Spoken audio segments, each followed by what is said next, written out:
you not read the colony policy that defined you as company property? That wavers your say in autonomy. The conglomerates got you in lock and key. We are a family forged in bureaucracy. No I in team, but there's con in economy. Were you expecting adventure? Were you hoping for fun? My friend, you're indentured and pleasures exempt from your tenure. So venture back down to your slum. You should have read the fine print, my friend. Should have read the fine print. You should have read the fine print, my friend. Should have read the fine print. Greetings and salutations. I am Karen Russmore, and this is Manapot Studios. Welcome back. I am joined, as always, with the crew of the BD. Hey. Hello. I'm J64 playing Flimsy, the mechanic dwarf. And how are you currently feeling? Wounded. Very, very wounded and covered in bite marks.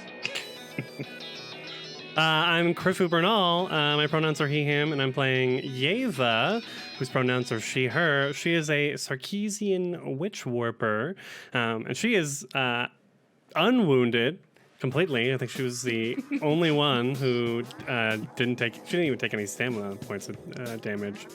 But she's feeling ready to finish this job and get the hell off this planet.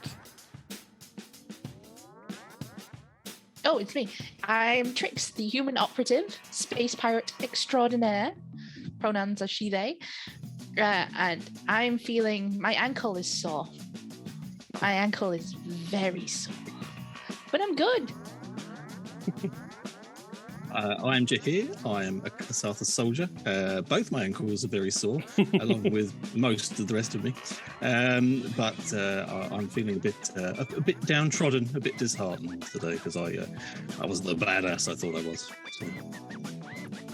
And if you don't know what they're complaining about with all their ankles and whatnot, fussy people, you'll probably want to check out our previous video.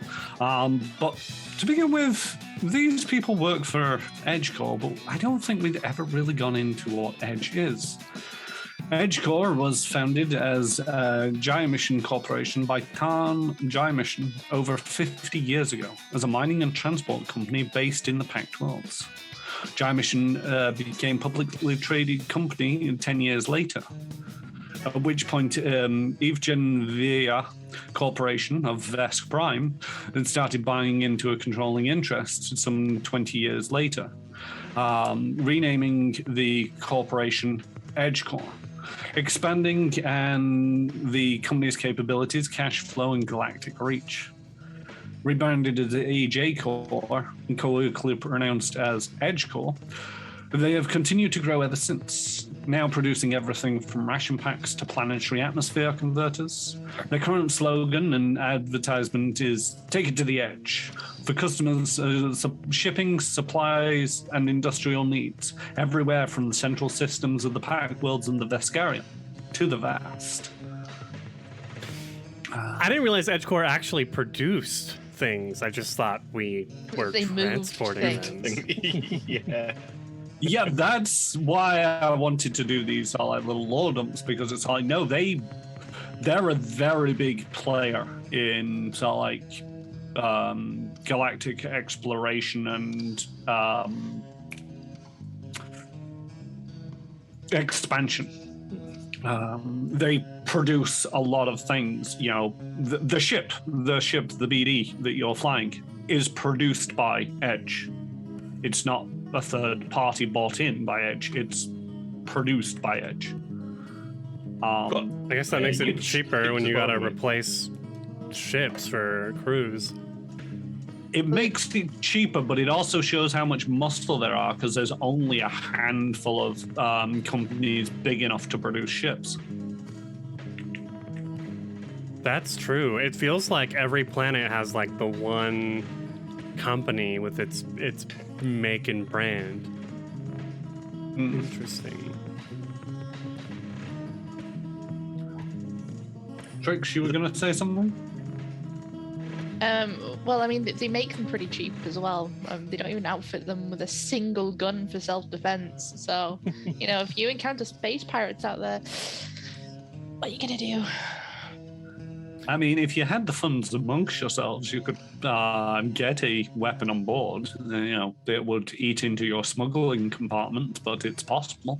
I mean, it would, but at the same time, Edge would actually have to pay us more than a pittance. That's why we got a Jahir. We mounted a Jahir on the ship, and that's how we... Just get him a hail cannon and that'll do. The same Jahir that mainly focuses on melee weapons. Yeah, you fly close enough to the ships and I'll hit them. So, so yes, last week we arrived at... Oh god, I'm just getting flashbacks of how little we actually covered last week. Mm-hmm. You arrived at the planet of Vohox. You were hailed by the hobgoblin Gideon Authority and guided into land, where you were met with some hobgoblins who basically said, you can't unload all of that weapons here. This is a prison compound. What do you think you're doing? Lieutenant Quartermaster Sib. She's on my list. After a brief discussion, it was decided that you were to unload into some heavy hover trucks and take the shipment where it was needed, an armory up the side of the mountain nearby. As you were moving the goods from the ship to the cargo trucks, one of the prisoners was assigned the task of feeding the hounds, which aren't actually canine. But you never inquired last week, so you'll never know. And they failed in their task, ran away in fear, and brought a couple of the hounds over to you. Combat ensued, where our group survived. They did all survive a while. Once that was over, you either confronted Quartermaster Gibb on their status, how well they weren't being treated despite being civilians here. To which, and also gave a threatened corporate action, and basically if they weren't going to compensate, then retribution would be likely to be increased shipping tariffs and, additional danger money funds essentially every time they dealt with the Gideon Authority.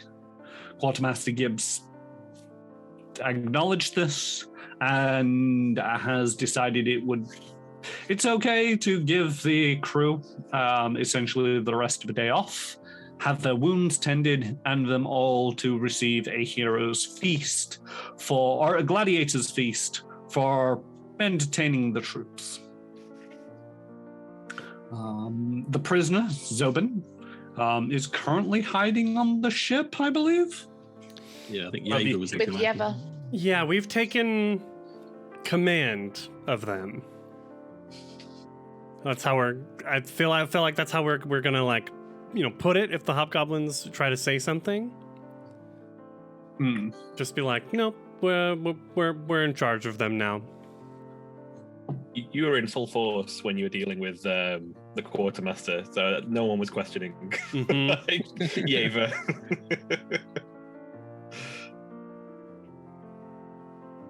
So, where are you all now?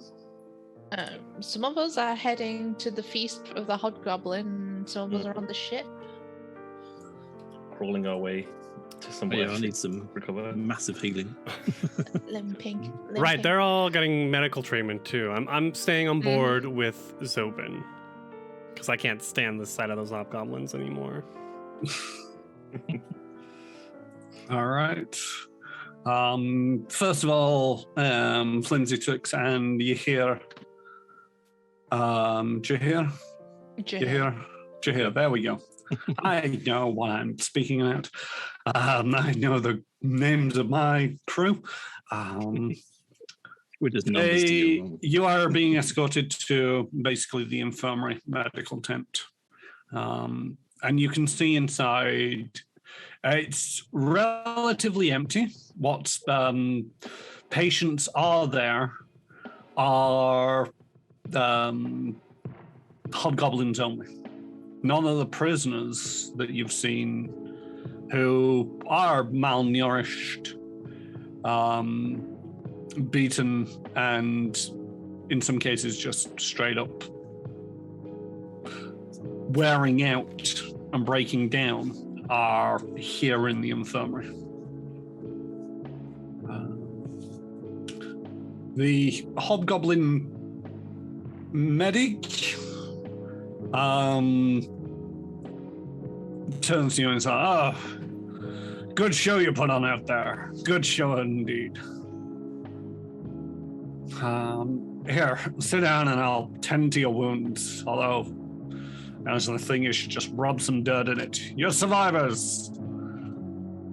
Yeah, but we've also got to carry transport some of your goods up a mountain, so we'd rather be healthy survivors. You'd be surprised to hear we're not gladiators by trade. Really? I mean, you gave them the runaround, that was for sure. Oh, we had them right where we wanted them, I'm sure. Of course we did. All in We the had to greater make it plan. entertaining. Now fix my ankle. And they do. They administer to you, crudely, basically just jabbing you with as many healing serums as you need to top yourselves up. That is exactly what I wanted to hear. So yes, you can remove all of your wounds.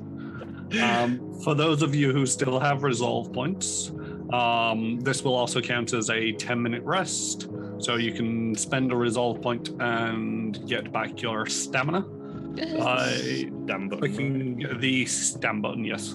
I will say, despite not taking any damage to my stamina or my hit points, I did manage to spend all of my resolve points. All of you resolve. All but one. Yeah. Oh, I have one believe. left. I have one left. Yeah. That's right. I was planning on There's a lot spending of reaction heals. Yeah, or trying my best to prevent as much damage as possible. Yeah.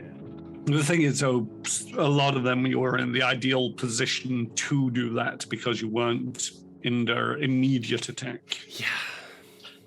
You did good. You did good. Yeah, kept us all going.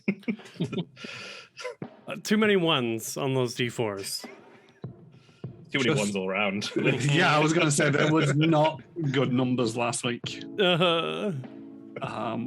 at all in the combat. It's all like listening back to it. It's just like, oh, how did you survive? I have no idea. But survive you did, and your wounds have been medically treated. And Can I ask the medic, does that kind of thing happen very often with the dogs, the folks you've got in the pens? what do you mean very often? It would. I mean, we are a fairly hardy crew. The wee one that ran away didn't seem to be. Oh no, these weaklings would just get torn apart if they tried to stand their ground against the hobs. And you don't. There's no kind of. What's the medical facilities like? Is it? It's functional, Oh, okay. but it's not in use much. You're not patching these folk up very often, I guess. I mean, if they won against a hob, then sure, but what's the chance of that? Yeah, they weren't too easy on us, to be fair, I guess. No, and you're all toughened warriors. No, when the hobhounds get out and start going into the prisoners, it's just a bloodbath. Entertaining all the same, but a bloodbath. Have you tried space You're okay Fox with that? before?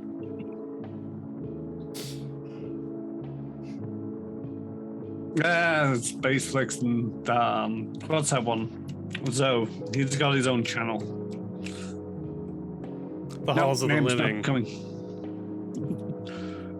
I think it's Zoe Media, and they do a lot of Weird shows. Yes. Zoe is an Eoxian, and he has his own channel.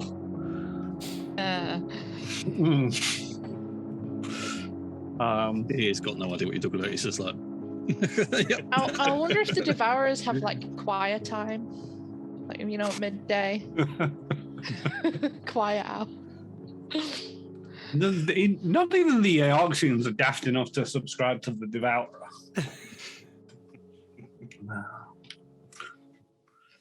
But yes, any other questions for the medic? Have you got any stuff we can take with us to in case something happens again? You don't need it. And he just pats you on the shoulder and starts to wander off. As he wanders off, can I try and lift a healing serum? Make me a sleight of hand and don't screw it up. Yeah. See if our dice have changed. Oh god. They don't screw it up. I just remember the dice rolls. 23. Ooh. Okay. Let's test that against. Come on. Can't be that good. You lift 3. Oh yeah. And see if you can mark 1. Nice. I just look to the others and just go, just flash them and go, Space Pirate Extraordinaire.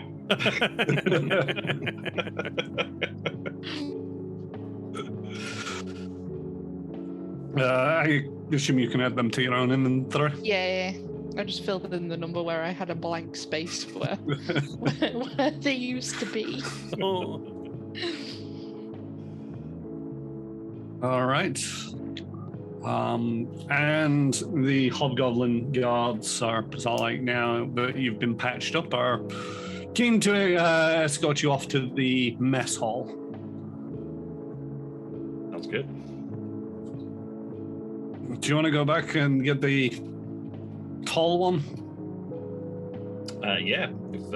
We've got a friend of ours who's might be in need of some celebratory foods as well. If we can go get them, maybe. Maybe give him a call.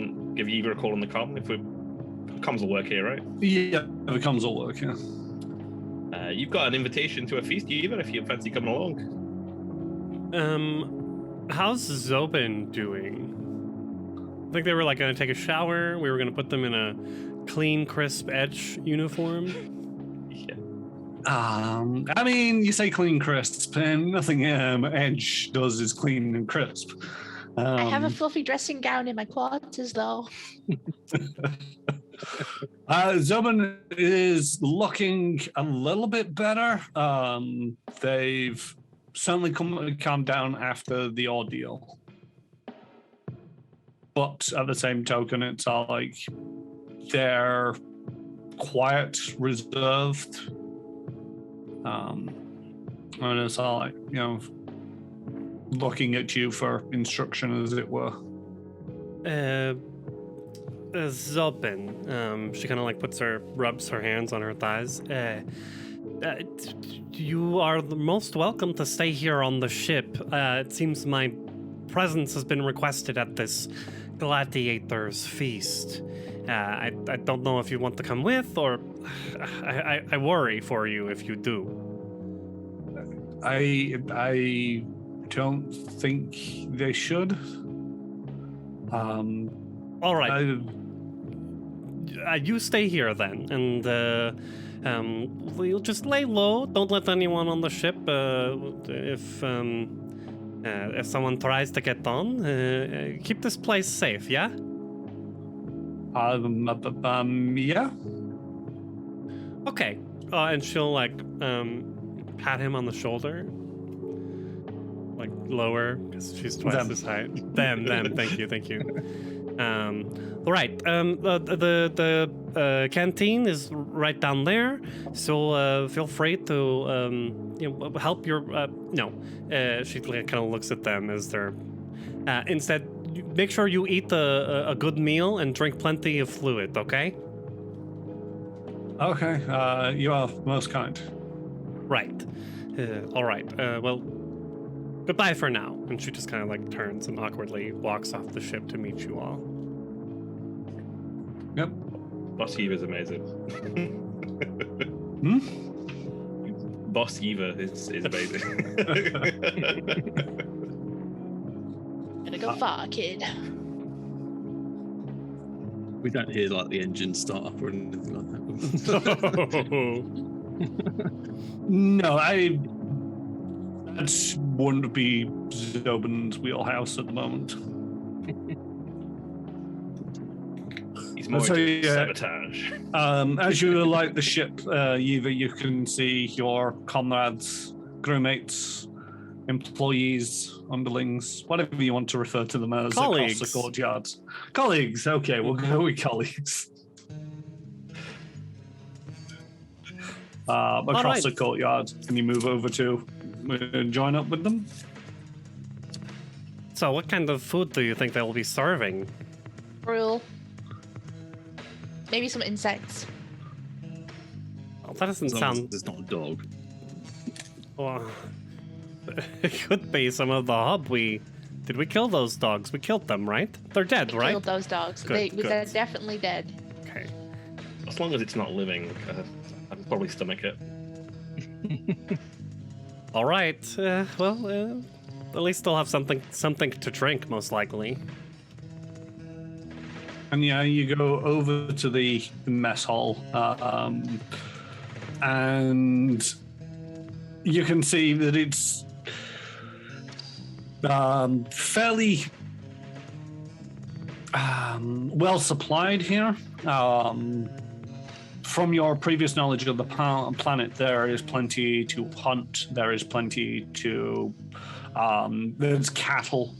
You know, this is an established planet. It is, although it's on the frontier of the vast, it's not a frontier town in where everything is salvaged or scrounged up. It's more of a civilized place with industry. So you go in, and it's pretty much like a school canteen style of thing. It's not anything extravagant. So Not a Viking you see- meatball. Yeah, no. It does have the long tables and plastic seating, and you're basically given first dibs at the food that is on offer. Lots of meats, little sparse on the vegetables. Everything seems to be fairly well spiced. Oh wow. What's Can we gauge how we received? Like, are they like, did everyone stop or did no one pay attention to us? Or... You were escorted in, but give me a sense motive.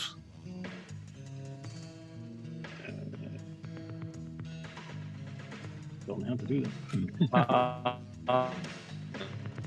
Under your skills. Yep. That is a 17. 17. You sort of like scan your eyes around the room. You don't feel threatened here, but you are sort of like getting a mixture of indifference. A few of them seem like they're potentially enamored by you and your feats of combat. And some of them look at you with disdain, like you're no better than the prisoners that they have here, but none of them are overly hostile. Fair enough. What's the demeanor like? Is it rowdy and everyone's slogging ale and chewing down sticks of meat, or is it dinner party? Like, what kind of It's on the louder side, but there isn't that many people. As much as this is a mess hall and this is where everybody eats, it's not a very high population place. It's probably seating for around 20 people in total, and about 5 or 6 seats are currently occupied with people queuing up now behind you as you're escorted to the front of the queue. Ooh. Nice. Entourage. Well, you are the Sounds gladiators champion. That's the thing. Maybe nobody wants to have a go at you, even though you are weaklings, because they've seen your combat prowess, or at least provided them enough entertainment as you're worth keeping around. At least. Plus, we're the So can we folks who get a brought, table? what is it, 10 tons of weaponry? 50. 50 tons. Yeah, that's a lot of guns. That's how we count guns in Starfinder by the tonnage. What would 25 tons of grenades going off look like? Oh, God. What would 25 tons of grenades look like? Aren't grenades a light? I don't know. Not sure if they're negligible. They are. Well, I don't think food, they're Infinity negligible. roll. the food seems better than I would have thought. At least smells that way. Can we identify any of the things that we're eating? Does it appear to just be ubiquitous Want meat? to? When you say identify, I mean they look like cattle meat and sort of like. Don't forget, Vohax is populated by creatures that are known throughout the Pact Worlds. I'm trying to very quickly skim read and find. So yeah, it's got lumbering woolipeds, sharp wings, flying naquis, and other creatures from other planets. So there's huntable game here as well as cattle. And it's meat.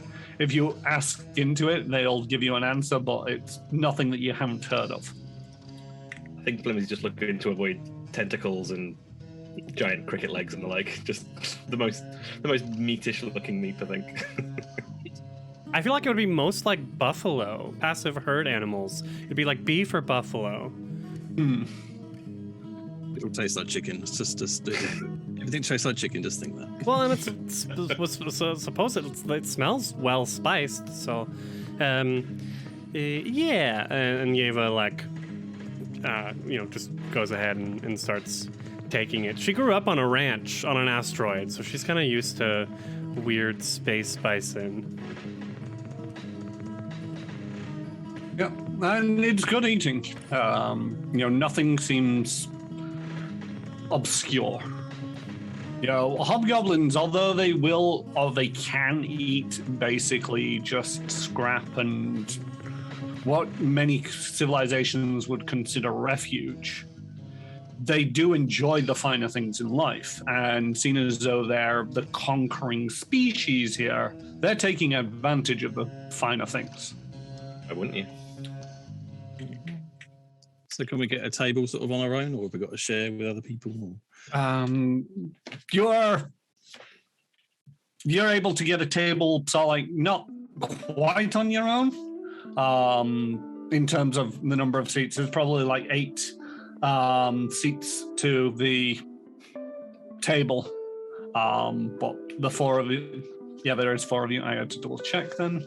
The 4 of you, so like sit at one end of a table, and as you're sat there eating, the occasional person who's just coming in for a quick bite to eat will sit down, ravage their food, and get up and walk away. Is everybody eating? Mm-hmm. Yeah. Yeah. It's not Lindsay a wouldn't mind. suspicious question at all. I always love it when the DM goes, "Is everyone taking part of the food?" You're like, Did everyone take a sip of the drink? Everyone breathing right now. Yeah. Are your spacesuits sealed or no? I can't quite remember. Just smearing the meat on the Smushing front of it. to the visor. Yeah, Yeva's definitely eating. She just, she doesn't want to be rude, and she did kind of demand this with that intimidation. So, Other than space popcorn, we've been having like edge rations on the ship as well, haven't we? I'm guessing this is like UPB this food. meal. Yeah, do you even have a We had space puppets. synthesizer? I I Oh, don't don't know. remember ship? if No. if a ship came. We've got with some one. sort of canteen. There's got to be something in there. I guess it's just pantry and Turns out we're all ravenous. stuff. We haven't actually eaten. We've just been subsisting on air. A large common area is used for cooking, dining, and relaxation, but it doesn't say you've got a culinary synthesizer. So yeah, you were eating pack rations. Oh. Well, Which, yeah. So I'm while digging nutritious, are rather bland and a little goopy. in. If there's like, what is it? It was like buffet style, like school cafeteria style when you walk up. So as we're like getting it, I'll like, who is it? Is it a hobgoblin or is it a prisoner behind who's serving the food? There is a couple of prisoners, but they're overseen by a hobgoblin. So I'll like motion towards a manager. And be like, excuse me, do you have any wine to be paired with this? Wine. Oh. I'll see what I've got. Thank you. I will be waiting for it at our table. I might be Yava in real life. I just need someone that's just that confident and that able to organise on behalf of them.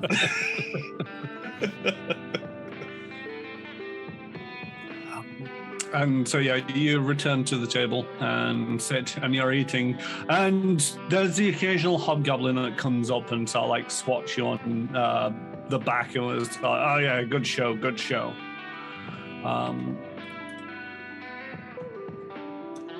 And then, Flimsy, are you sat at the end of a table, or are there seats next to you?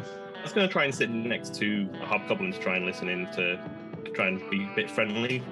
Goblinoids are one of the dwarven traditional enemies, which Flimsy is trying to get away from. They've not disproved many stereotypes so far, but he's going to try. He's going to try and take them at the word. Do you actually speak hobgoblin? I assume they have their own language. I speak goblinoid, I think. Whereabouts is I think that's what language? hobgoblins would speak, but maybe I'm double checking as to languages of hobgoblins. Okay. Oh god. It's in the alien archive. Un momento, por favor. they're definitely not in the language list in Fantasy Grounds. This is true. Oh no, that's not the alien archives. 76. I'm not sure if they have their own language or whether it is Goblin that they speak. It is Goblin that they speak. Cool.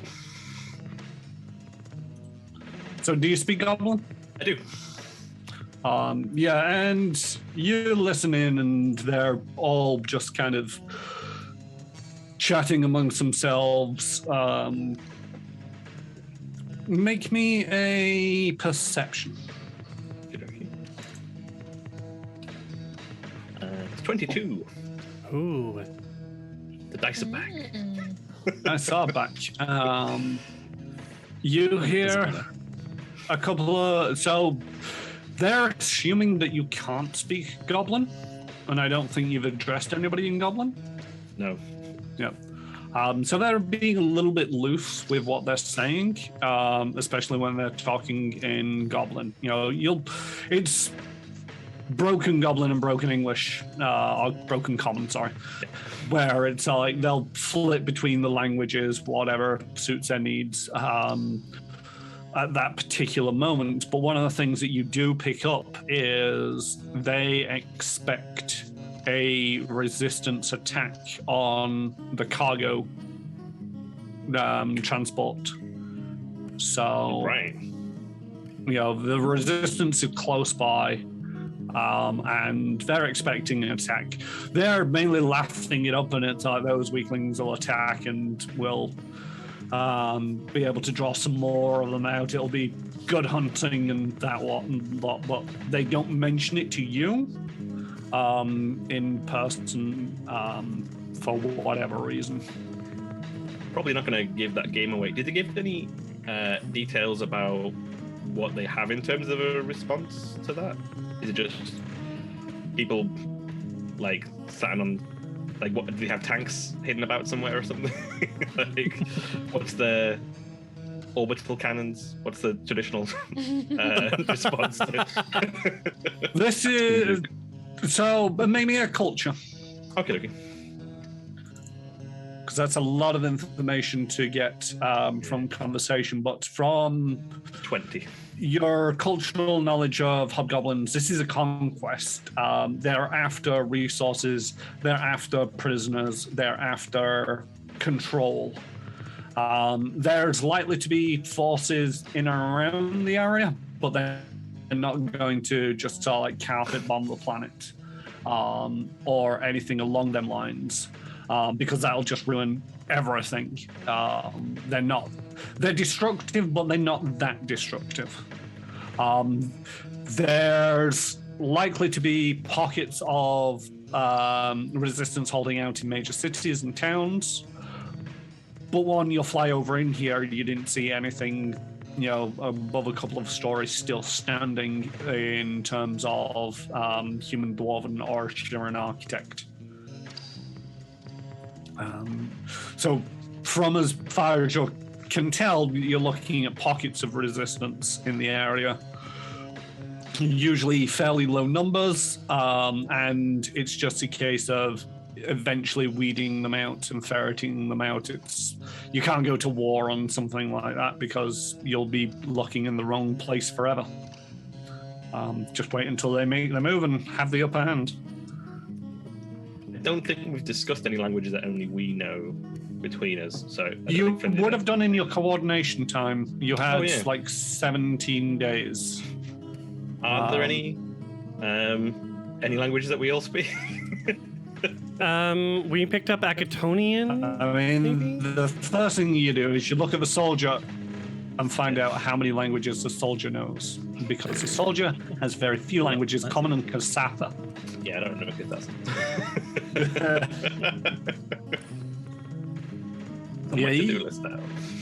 You will have formulated a bit of a battle language amongst yourselves.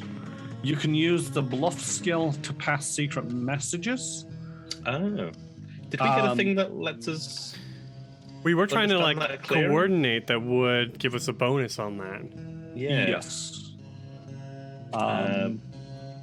But yeah, at a DC of 15 for simple messages, 20 for more complicated messages as determined by the GM. If anybody overhears and tries a sense motive opposed to tell if they can figure out what you're talking about. What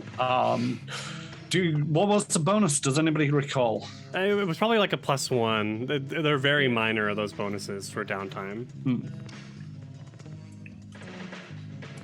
As a player, I'm unlikely to do it because I've only got a +1 to bluff. But I think Flimsy probably would try and tell the guys that he's overheard something potentially threatening on the trip over.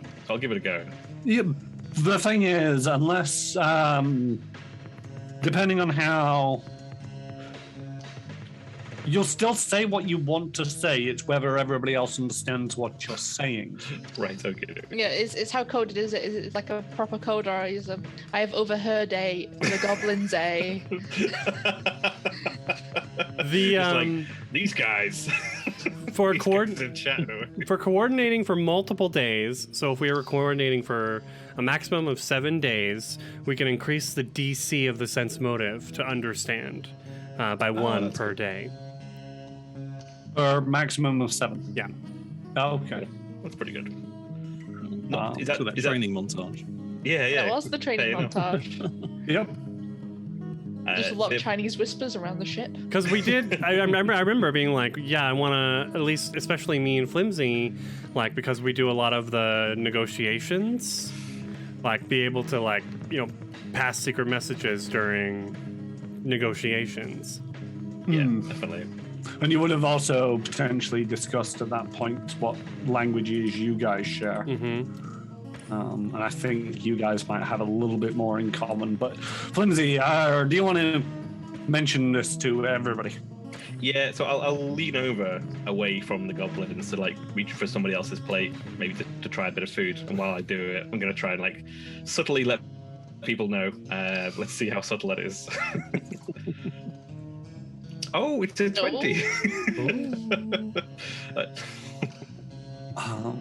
So yeah, you managed to get whatever point you want across. Basically letting them know what I've heard is a potential attack on the convoy that we're going to be on. I think that's pretty much all I picked up from these guys. Danger, these guys driving. I think we're going to have a serious talk about something in the near future, people. It's I think there's a decision to be made soon, but I don't know whether this is the right place. Looking around, like, I think maybe we should prepare ourselves before we go on our trip tomorrow. Suddenly. Roll initiative. No, I just wanted to suddenly. But we were given a day's leave.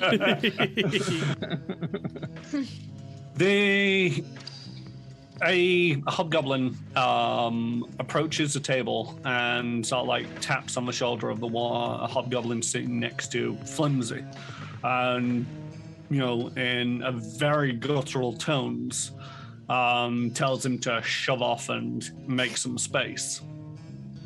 The hobgoblin initially refuses, and this guy just sort of like he lifts him up and yeets him out of the way before sort of like sitting down on this chair. I'm getting visions of Riker from Star Trek, the way that he would sit on a chair. The Riker around, yeah. And he basically just sort of like starts conversing with the other hobgoblins there and sort of like picking at food.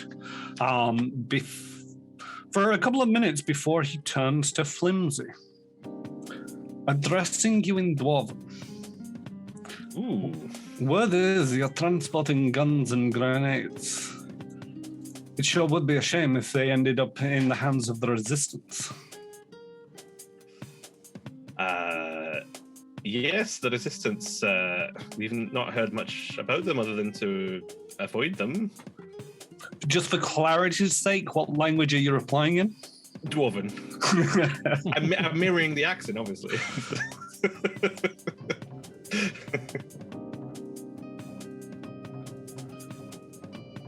Sorry, what did you actually say? That all we've been told is we don't know much about the Resistance other than we've been told to avoid them. I mean, avoid them, help them. You can see what's going on here. Vohox is a peaceful world of miners and their families. The authority come and up on some trumped-up excuse and all hell breaks loose. And they're not going to stop until we're all enslaved or dead. He turns back to his plate for a moment, insults a hobgoblin, and sort of like grabs a leg of meat and just sort of like starts biting into it. Turns back to you and sort of like, again, hushed tones in Dwarven.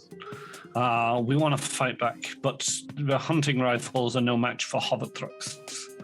But if one of those trucks ended up going to the Resistance, a Resistance hideout instead of the Authority armory, we might have a chance.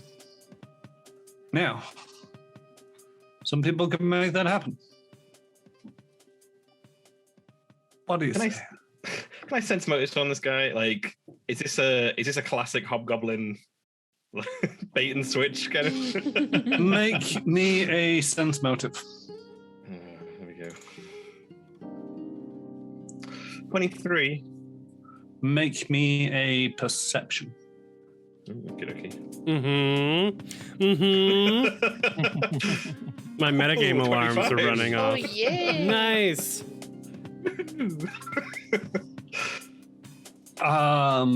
Your sense motive tells you that this individual may be part of the resistance and is trying to make contact with the crew of the BD. Okay. Your perception allows you to see that their appearance has been manipulated. Oh. I knew it. You're not 100% sure how, but one of the things is on their sort of like chest plate, where it seems to be sort of like battle-worn and scratched, you can see the runes for Brewmeister, Mine Brewer. Runes, did you say? Runes. Yeah. Oh. Is that hobgoblin runes or dwarven runes? Sorry. Dwarven.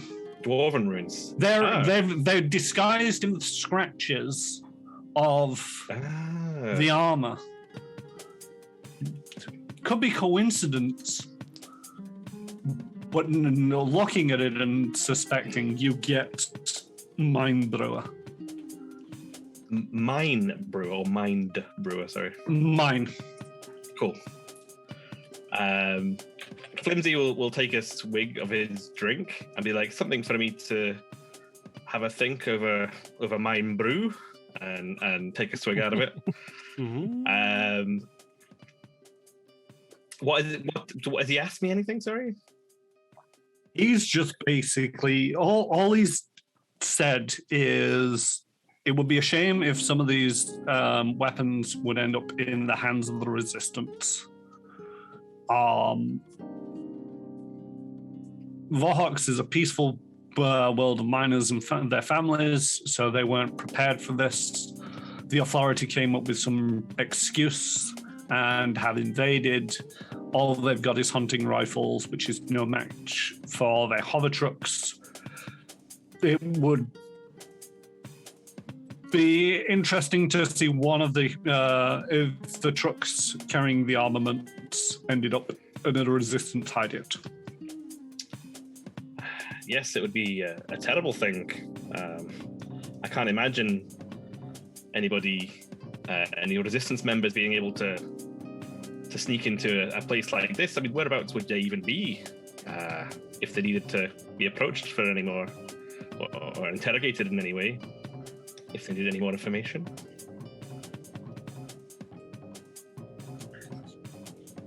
He proclaims loudly in Goblin.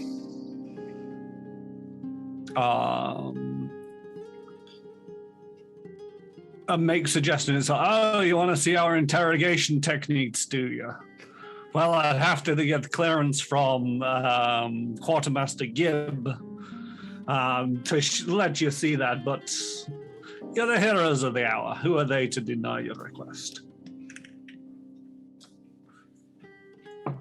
I'll go make inquiries. And so I'll pat you on the back as they stand up and walk away to the quartermaster.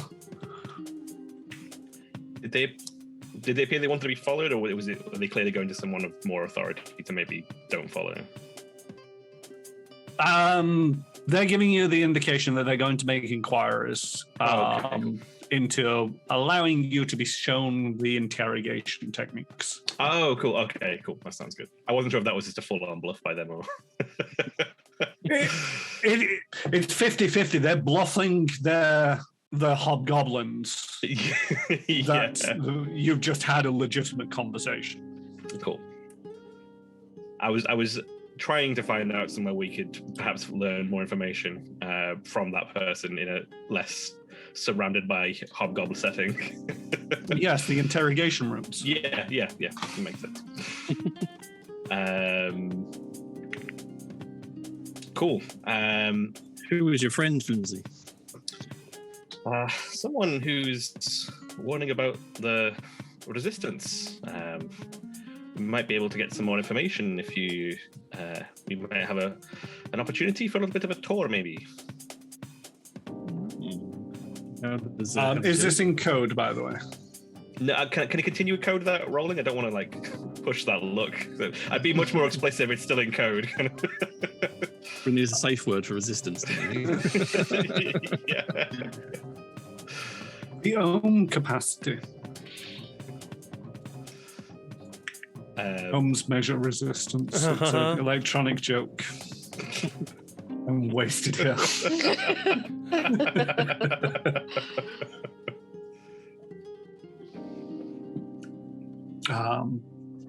So yeah, at this moment, either a hobgoblin comes over and it's like, can't find any wine, and just like dumps 4 mugs of some kind of liquor on the table. Oh.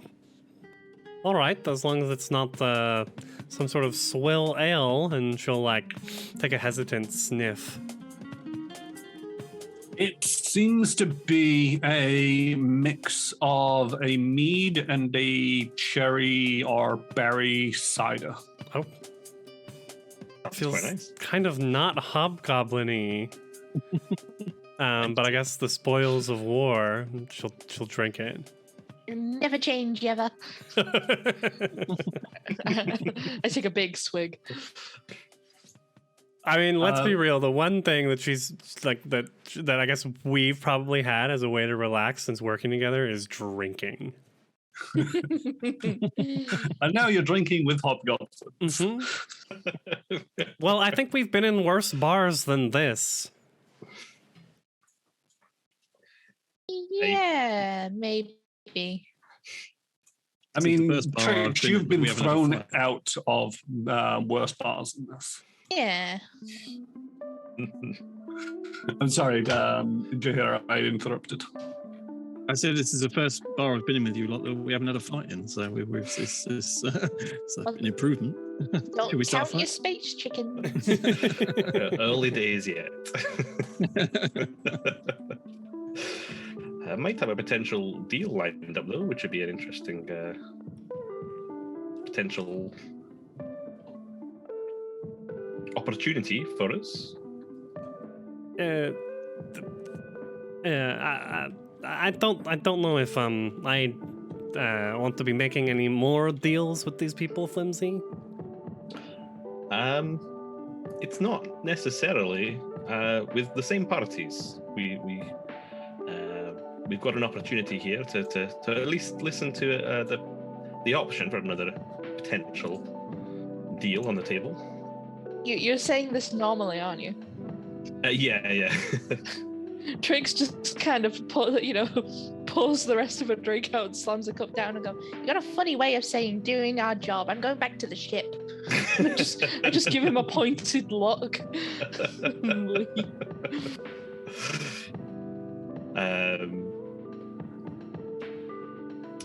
So I was trying to work out what that was in Fantasy Grounds. Trix, are you not going to come to the potential tour? Trix will go to the tour. Trix just Okay. doesn't think speaking about it in the common room. Oh, okay, is a yeah, good cool. idea. That's Right. fair enough. Okay. Yeah, and somebody at some point somebody might pass their sense motive check and see through that. I'll take a napkin and like put some of these veggies and meat into it, and follow behind Trix. But taking the mug with me, I'm not pouring it out. And then go and bring some of this food to Zobin.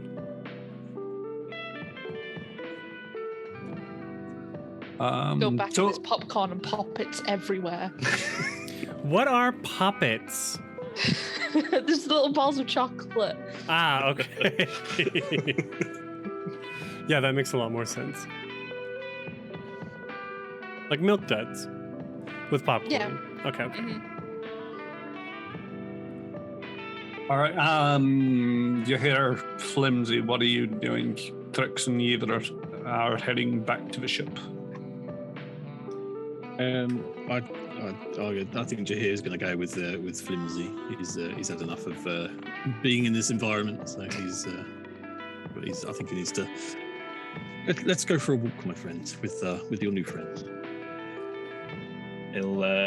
Flimsy will down his drink and give a big smile to the hobgoblin that's left to the next to him, and kind of trying to look grateful for the meal, but he's worried. About the meal or about rubbing his tummy? It's a little bit of both, actually.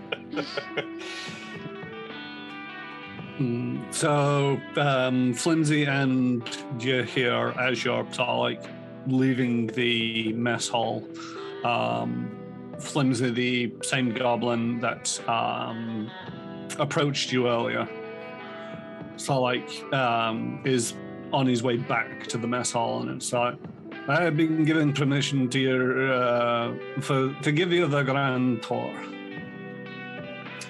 Although he says that in common. Okay. All right. Let me just grab my compatriots that all want to see this wonderful setup you've got here. Maybe if Trix and Eva are out of range, probably calm them rather than. He's not very fast. He can't run. He can't catch up to people. Yeah, Trix is already back at the ship, feet up on the coffee table, filling out. Either and Trix, are you staying aboard the ship or are you going for the tour? All right, let's go see what Flimsy wanted to tell us in the canteen. All right. The amateur, honestly. Did you see through Flimsy's?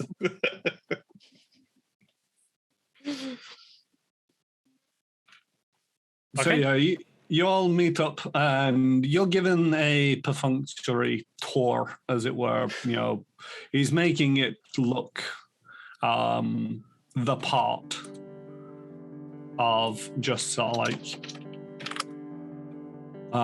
giving you an actual tour. It's not just straight to the interrogation rooms and sort of like, there we go, but it's all they show you where the prisoners are, where the mine is, where the barracks is, and the hounds pens, and sort of like pointing out, it's all there's sort of like about 40 hobgoblins who man this place, with half as many hobhounds, well, maybe a couple less these days. I'm just joking. getting worried this is an actual tour that he's signed us up for. There was no ruse, just the talk.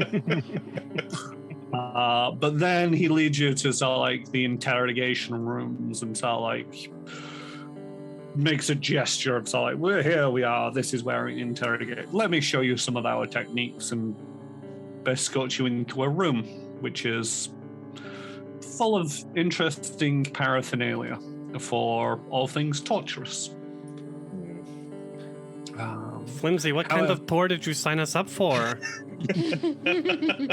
It sounded good on the pamphlet, I'm sorry. Rick picks up some pliers and just starts.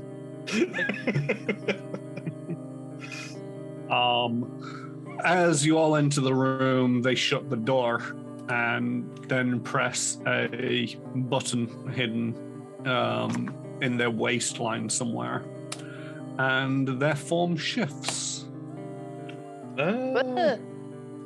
Silly dwarf. He's a handsome devil, isn't he? He is. Yeah. I like his hex gloves. They're pretty cool. Allow me to. I'm sorry. I'm switching into Russian, and I don't know why. Maybe very good at my it's a regional Scottish. dialect. Yeah. The dwarves here are Russian.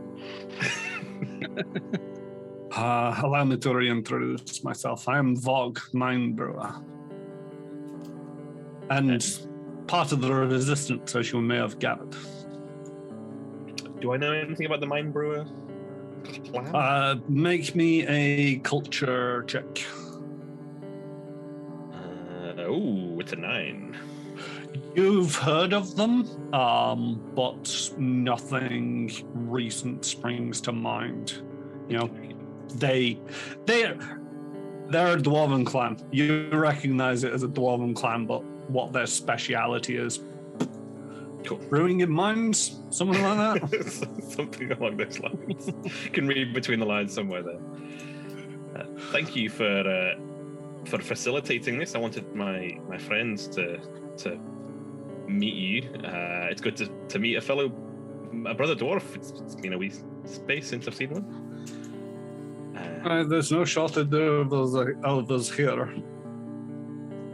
It seems you had we obviously have a job to do, but you had a potential other offer that you conveyed to me. Would you like to reiterate that for my friends here? All I'm saying is it would be a big favor for us if you were to deliver the weapons to the resistance instead of authority. We're farmers and miners, not a star-spanning corporation or a conquering empire. We can pay, but it's probably going to be less than you were expecting, or less than you were offered by them. And he saw, cocks his head towards the door and the hobgoblins beyond. What kind of pay are we talking about? They can offer you half. Half of what, though? I don't think we ever inquired as to how much this job was worth. Half. Whatever they pay you, I'll pay you half. Nothing, still nothing. Half of what Edgecore was expecting, or the Golden League. It is the Golden League, isn't it? Yeah. Half of what the Golden League was expecting. They don't actually give me exact figures for this, but it essentially works out to half. I'm sorry, Mr. Mine Brewer, but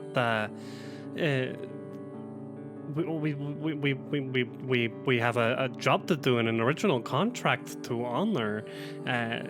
Taking half of what was originally on the table is not good for us in the long run.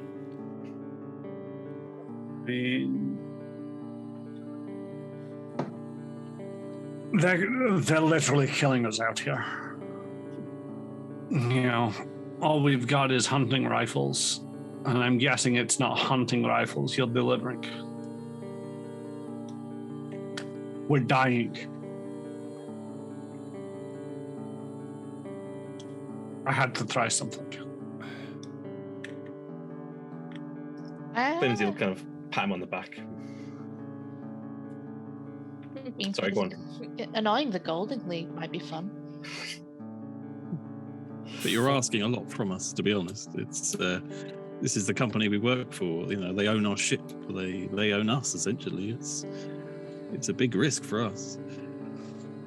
Hi, and it's a big risk for me. All you need to do is go out that door and tell them that I'm a dwarf, and I'll be dead within minutes. You want to talk about the risk? No one's doing that here, Bog.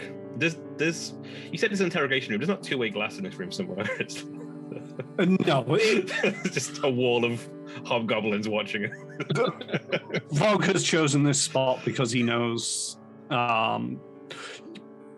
his disguise has allowed him to infiltrate and be here a while. I good would like job. to talk about risks. Real quick.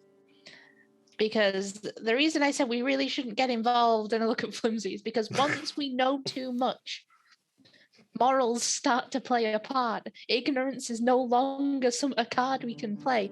But my risk is the risk to my crew, these guys right here.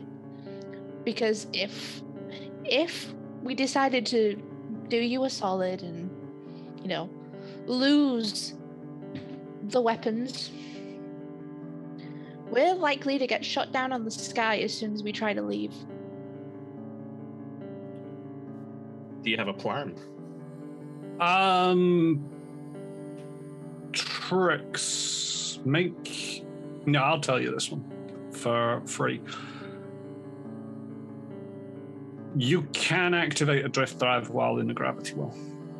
It's not a problem getting out in terms of getting, you turn on the drift engine and you end up in the drift. Doesn't matter where you are. So getting away, if you did decide to fly up into the atmosphere, then yeah, you're going to get shot to hell and back. But you know that you can push the limits and just sort of like skip out into the drift. It is still a risk though, because our ship is still within an enemy encampment. Right, and as uncomfortable as I am working for the Golden League, this is also a reason why I worry about it, because if we were to purposefully fail the contract, they could, take non-legal actions against us. And then the flip side to that, Yeva, is they're killing children.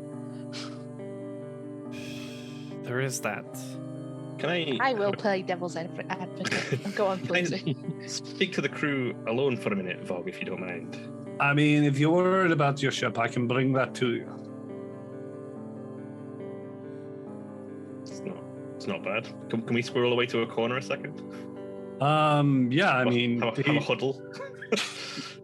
Over by the goblin window. you, to a certain degree, if you wanted to have a private conversation, seal your suits and use your comms. Okay, yeah. All right, let's do that. We'll let him know, though, so we're not just being like, everyone's... We all just look at him, like, dead in the eye and just turn on the mics. Everyone keeps staring at him while we talk. It seems, from what we overheard from the hobgoblins, we are at risk, as it is anyway. His friends, I don't know if we could dissuade them maybe from not attacking, but his friends are going to be coming for this shipment one way or the other. I don't know if we're any less risk helping these folk, but for me, the only thing at stake other than the three of you is my bonus, and I'm not... Edge has diddled me, swindled me, tricked me, and quite rightfully sometimes taken their bonus away from me. And that's not what I've got riding here. If it's a chance to help some people, if you're all in, then I'm in. I think the risk might be the same though, considering we're under some kind of attack, it seems, one way or another.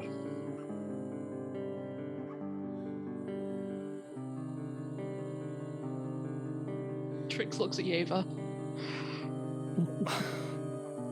I mean, the easiest thing to do would be to fulfill our original contract, but I don't know in the long run if that would be the easiest. If we start making such deals now, will we become gangsters in the future? Just, working the black market, with the not caring about the cost of innocent lives? If that's the way EJ wants to take us, then yeah.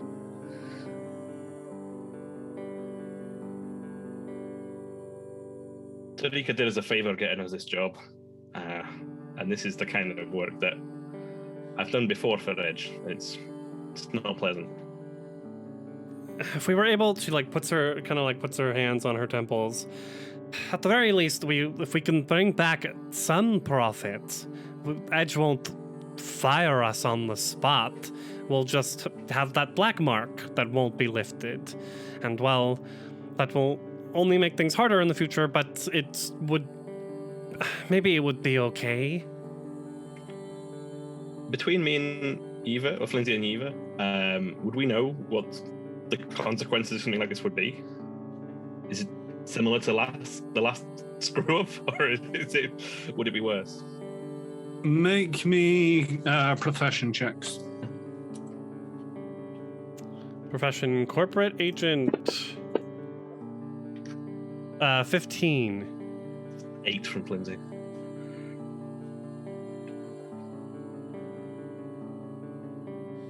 Yeah, either. Flimsy, you got nothing at the moment. It's like you're You're probably getting a little bit too emotional at this stage because it's like there's dwarves involved and dwarven children. So you're not thinking straight right now. It's like if you come back with some money, then Edge might not go as hard on you. That much is true.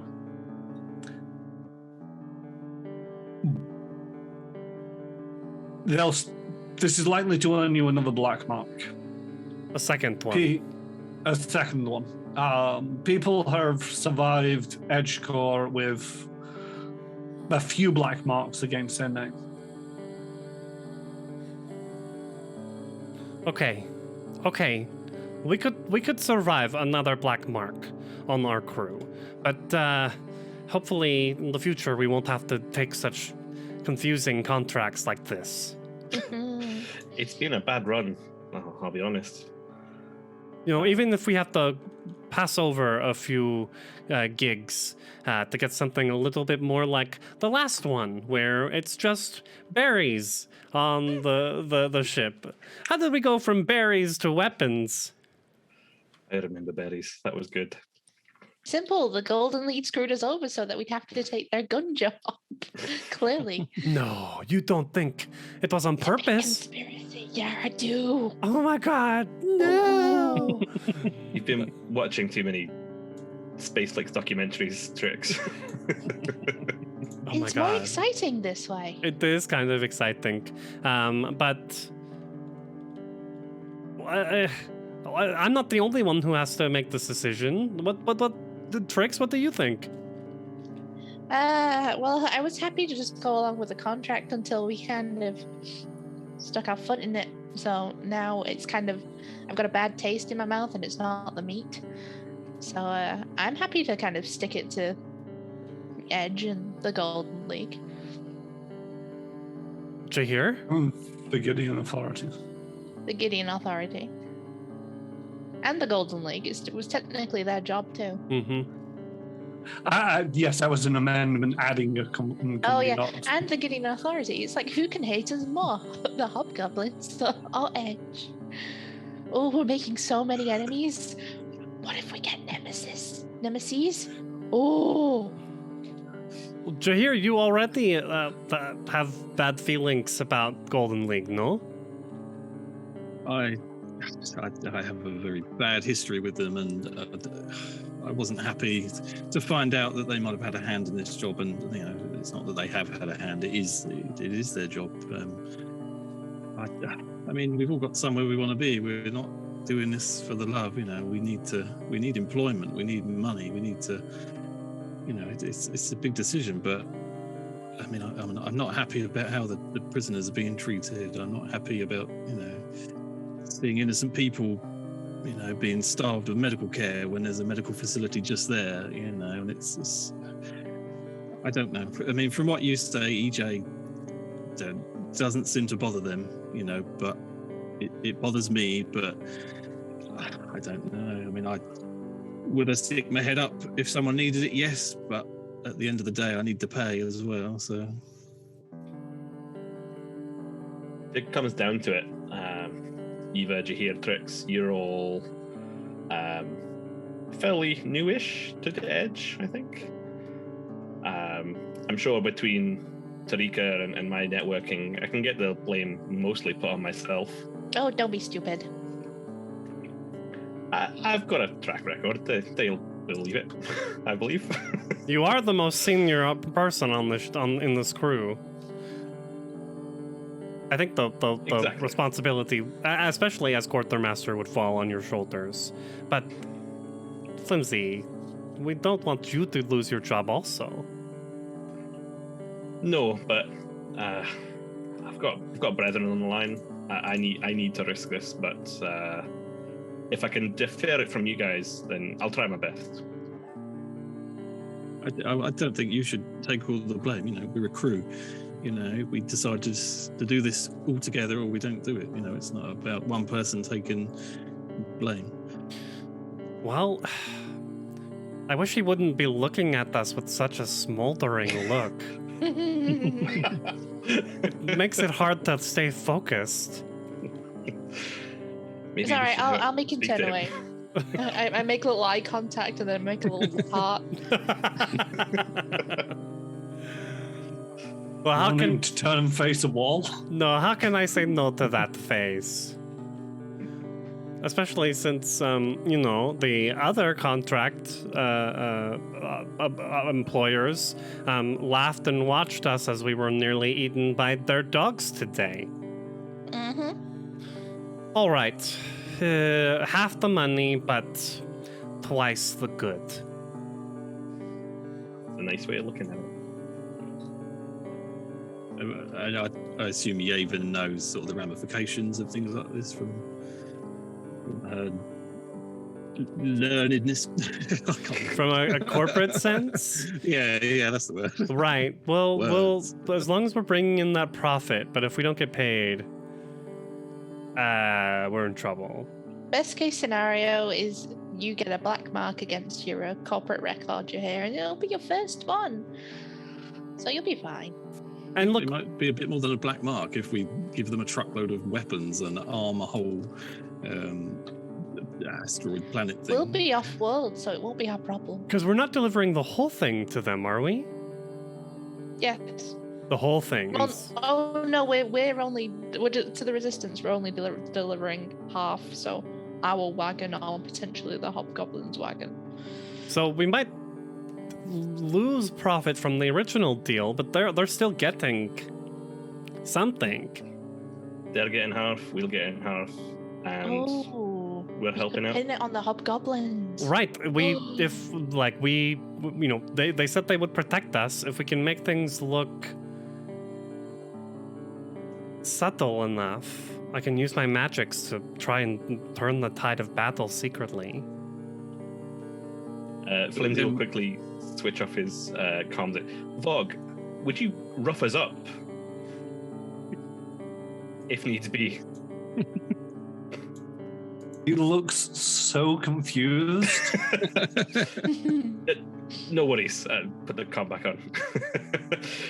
we could make it so look, we were robbed, maybe. But, the That's less the we can idea. implement ourselves, the better. You're thinking of like the next hour, the next few hours. What after this? We get in our ship, we jump, drive away. Then what? We're going to be wanted by Absalom. Edgecourt. No, we won't. Just a lost They'll shipment. still be getting their money. They're getting their Maybe money. less. They've got another crew to take another deal. I mean, if I could see it happening again, like with Pratt, where if the Golden League gets really pissed off and they don't want to work with Edge anymore, then we get more black marks because we're ruining future opportunities. But I never had liked the idea very much of working with a black market corporate organization. They're not all bad. The Golden Leaguers? No, just black market organizations in general. Oh, but sure. But the Golden League, I've heard nothing but bad things. No, yeah, they're bad. I mean, I'm from the diaspora. I've had my fair share of encounters with the free pirates, the free captains. Oh, screw those guys. They're not all bad tricks. Wink, wink.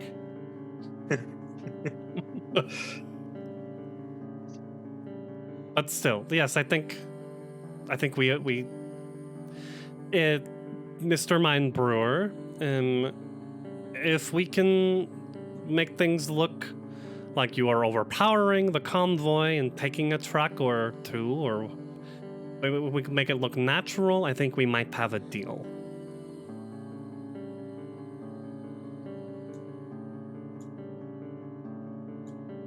Word. We'll do what I can. I mean, for the most part, I can have the resistance in place as much as possible. We can't afford to give our position away, but I can radio ahead and see what we can organize. Okay. Flimsy, do you think you could make it look like one of the vehicles has had a mechanical failure, or just bad luck? The truck's broken down. We stay with it, or I am sure I can fix something up to make it look like we've had a technical difficulty, and then we were maybe raided by these terrible rebels, and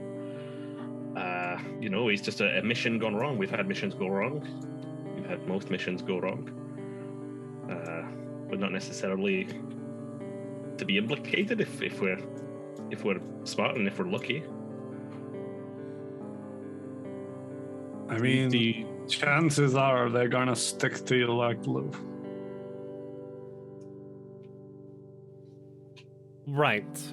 I think we pretend we're still on their side while doing whatever we can to help you get away with one of the trucks, eh? Well, to the armory, you'll be taking a mountain road. There's a bomb at the junction. Turn left and follow out the road until you run out of it. That's where I'll say have the resistance meet you.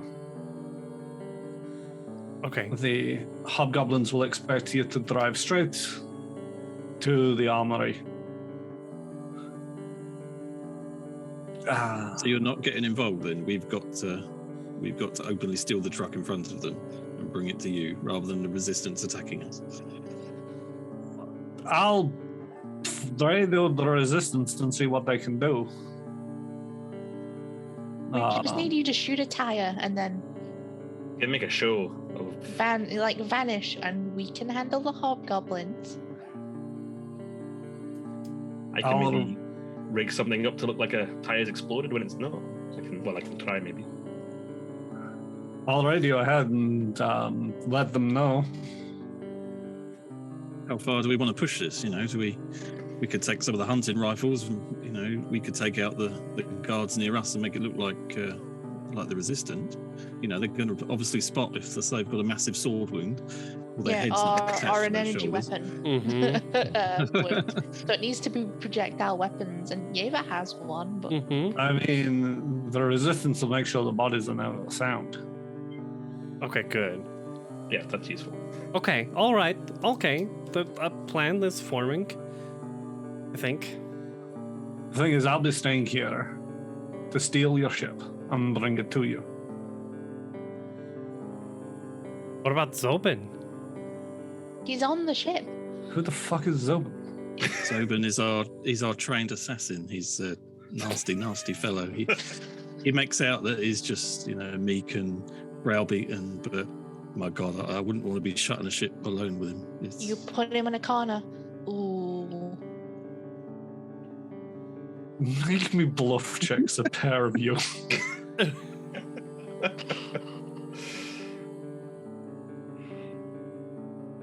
28. 14. And he is aboard your ship. Yes. We had to lock him there because he's just too. You just can't control him. It's safest if he's alone. And I worry for you. So can he fly?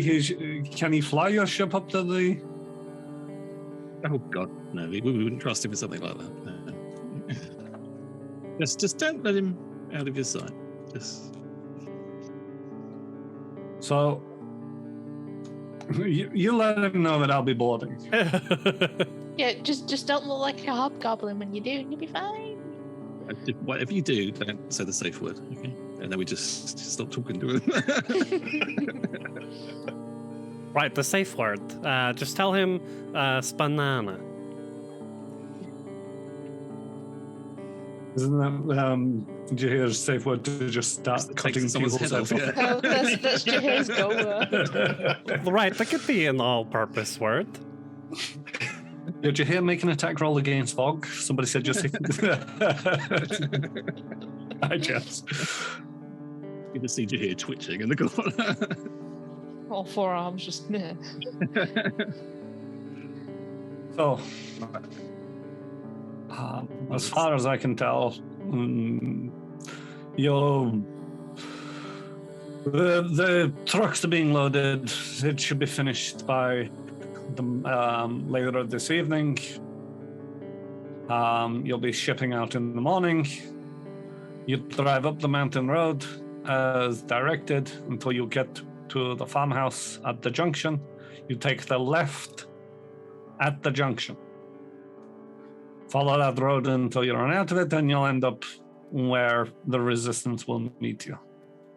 If you don't take the left, you'll end up at the armory. All right. I will bring your ship to you, and you tell your Zoban assassin not to shank me. I'm trying to work out if Vog would be. We've got no way of getting the ship to us every otherwise, though. I think if Zog could be like, if he can pretend to be a hobgoblin, he might be really useful on the truck. But then we would have no means of getting, unless we believe full-heartedly that we're not going to be implicated in this, and we can just waltz back into camp. Could he pretend to be one of us?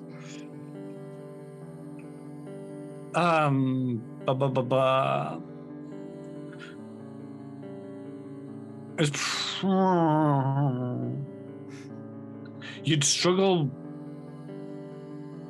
getting yourselves not implicated because we live in the age of radio. And Quartermaster Seb said that there's a delivery here for the other person whose name I've forgotten. She's instructed you to drive it up to the armory where they are. When you don't arrive, they'll radio back down and say, where's the shipment? Commander Vash. You then, Commander Vash will radio back to Quartermaster Sib and say, where's the shipment? They'll say, we sent it up. They'll probably send somebody out to look for the shipment. You arrive back at the prison and it's like, yeah, we got attacked by resistance. Why didn't you die with the shipment kind of thing? But the resistance only want half of the shipment, right? No, they're only paying you for half. They they want as much as possible, but they're only expecting one. Realistically, Vog's ambitious, but he's not. So realistically, my idea was we off the hobgoblins. We make it look like there was an ambush. The resistance leave with one of the trucks. We continue to the end point with the other truck. After like a couple of hours of delay, say, that we were ambushed, the hobgoblins were killed, we were knocked out when we came to, the truck was missing. They're likely to respond within minutes, not a couple of hours. Yeah, because the hobgoblins will instantly be like, we're under attack. All right. The thing is that, the hobgoblins, if they think there's any funny business, will probably not have any qualms about shooting you, taking the entire shipment, paying off Edge, and, is Edge going to send somebody out to investigate? No. Edge's emergency response team. Eva, Zobin did mention anything about being like a secret ace pilot or anything, did they? No. No. No, he couldn't even throw rocks very well. Although, to be fair, I probably... Is he an assassin or is... He's not a pilot. He's not a pilot. We don't let him drive. He's not good with rocks, but he's very good with a garrote.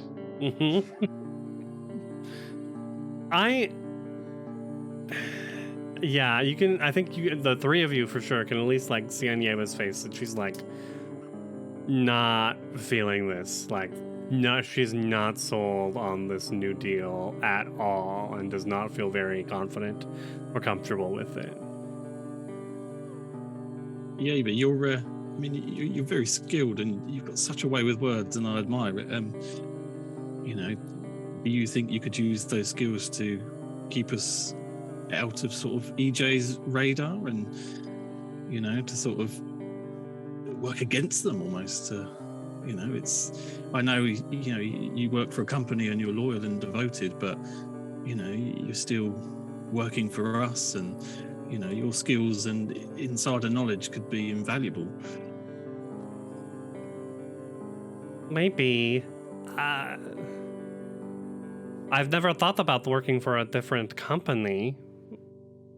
Maybe It wouldn't be a company. It would be us. We could start our own company if we wanted. You know, who knows where we could go? We could be renegades. We could be our own ship. We could, you could. 20 years time, you could be lying on some, exotic planet with, gold bubbles floating around and a sea of golden grass and, I mean, real riches surrounding you. That could be nice, but at the moment, I'm just trying to make enough in my paycheck to send back to home to keep the ranch running. I don't know. I'm on the fence, and I don't want to leave all the decisions up to you because that's just unfair. I think it's clear we're flimsy and Trix, I feel, sort of adamant, but Screw capitalism! Yeah.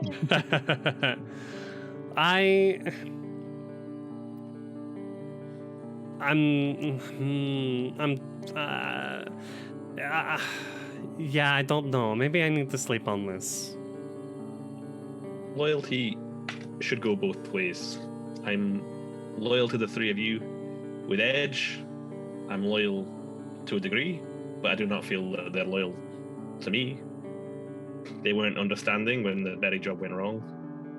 I don't think they'd be understanding if this job had gone wrong and Vogue and his friends here, if they'd stolen half the shipment.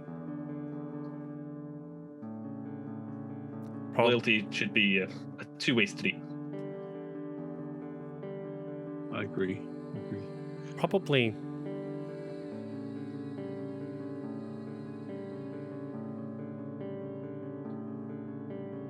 I think Yeva's like thinking about, I don't know, she's like kind of existential at the moment because she's feeling like really locked into this like rigid mode of thinking.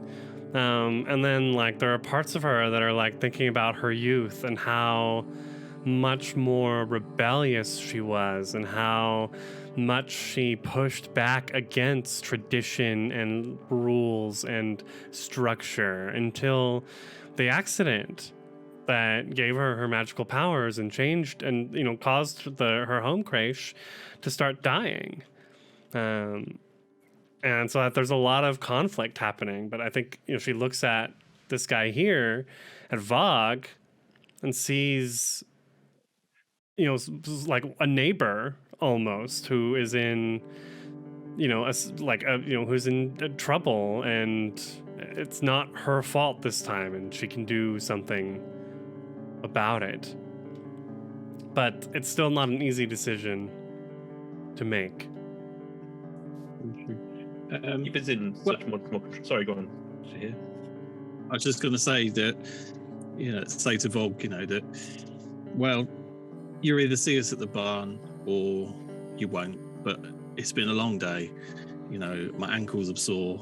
I'm going to go back to the ship, and you'll have our answers tomorrow.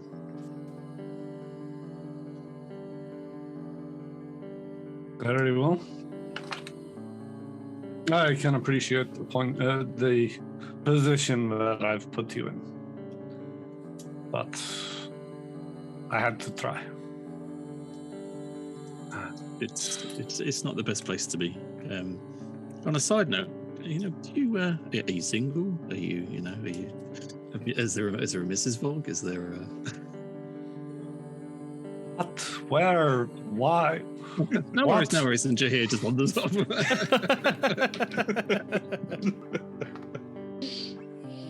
In the middle of a war zone.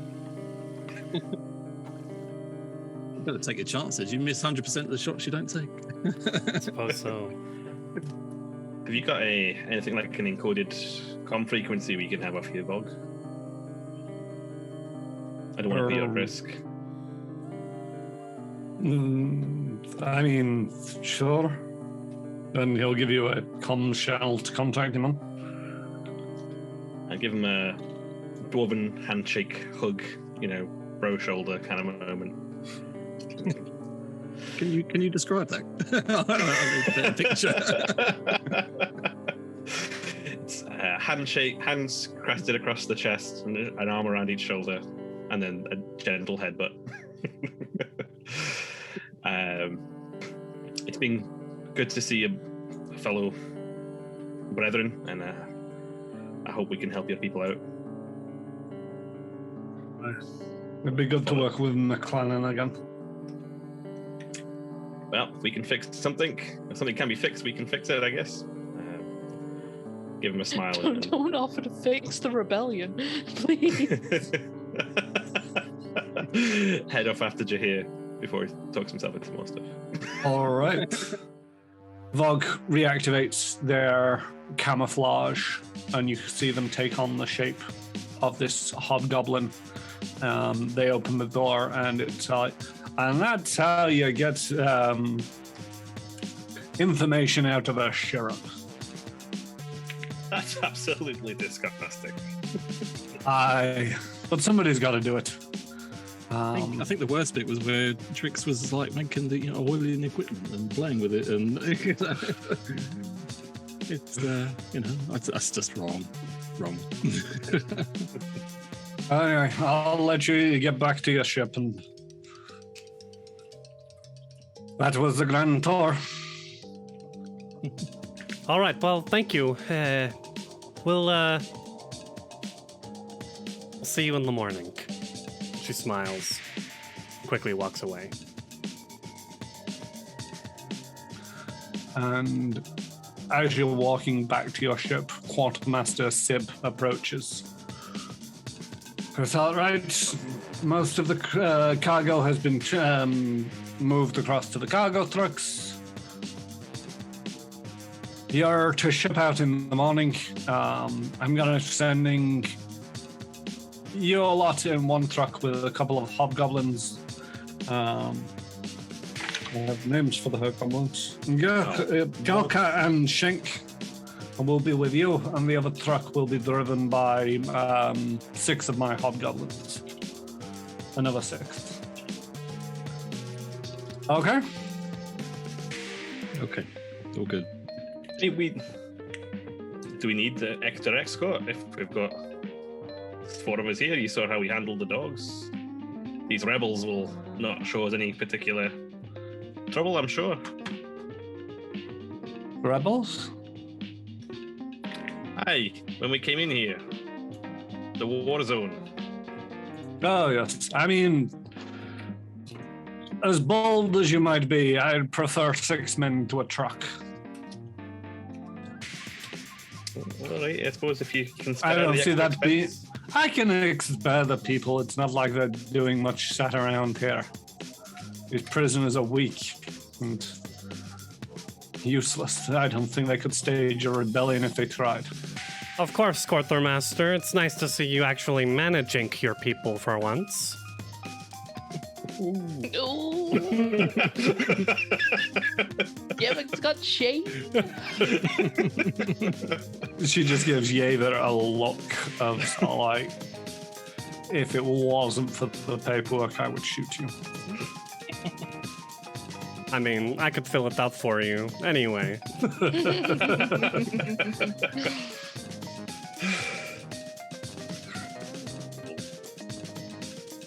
So, is there anything else that you need to talk to us for, or are we free to go? Dismissed. And then she walks off. Oh, I could just banana that man. I'm just... Wait, 1 second, one more thing. What? I wait till she turns around. And then I turn around and leave. Classic You're trick. dismissed.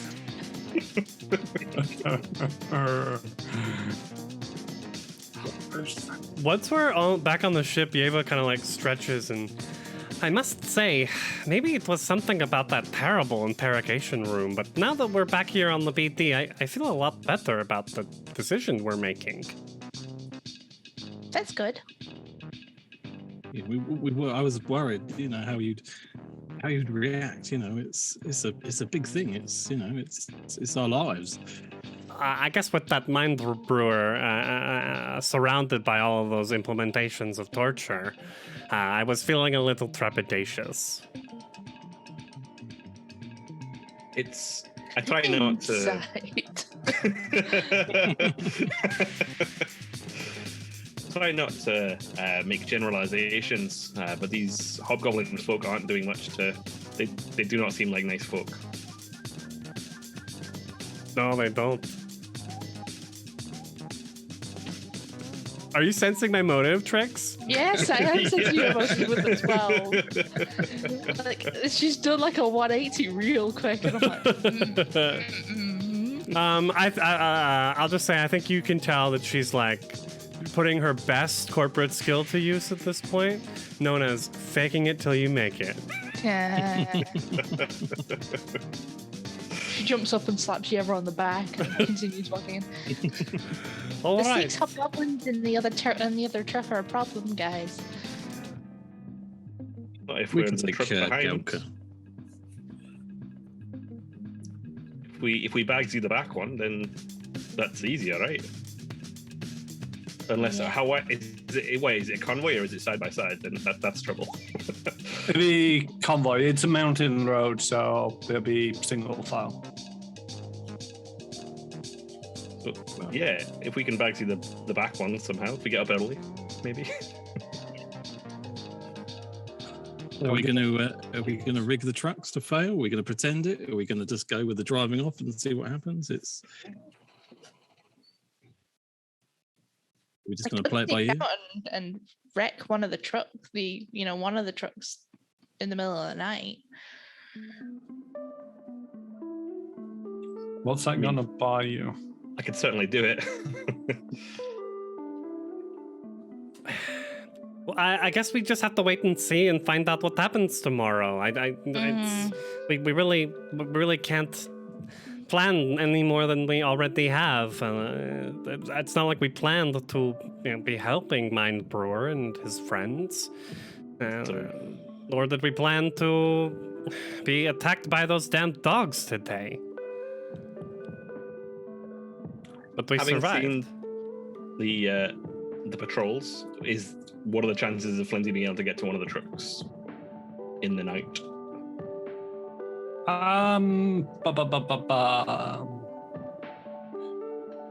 You get the feeling that there are going to be patrols during the night.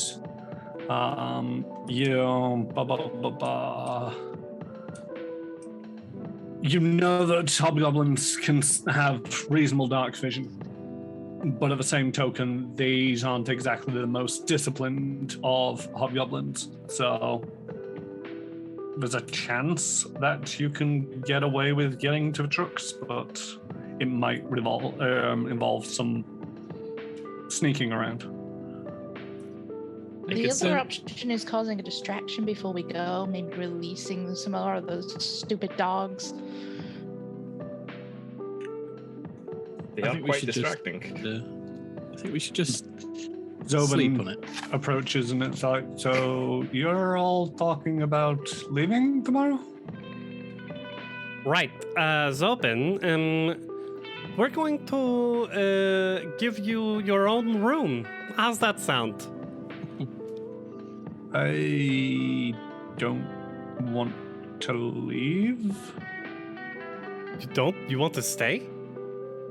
Well, I'd rather leave, but there's something here. Oh God, he's got a wife and kids. They've got a wife and kids.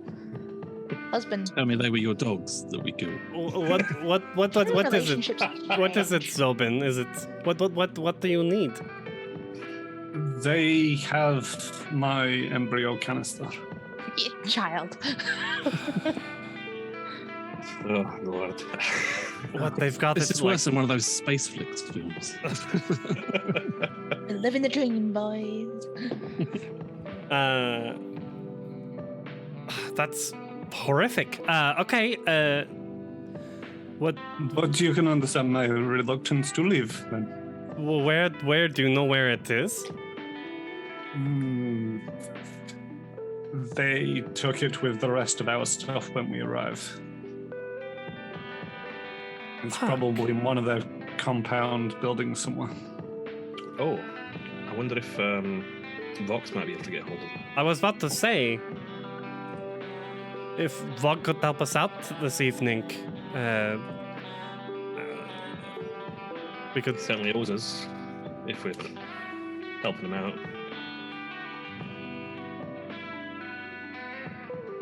Want to try and raise Vog on the comms? Yeah. I didn't expect you to call so soon. We've got a request of yourself. I'm listening. There is a friend we've got on board who's missing an item that was put into storage or lockup when they were captured. Are you able to retrieve something like that? I mean, what am I looking for here? It was the word embryo canister, is that the- Yeah. An embryo canister.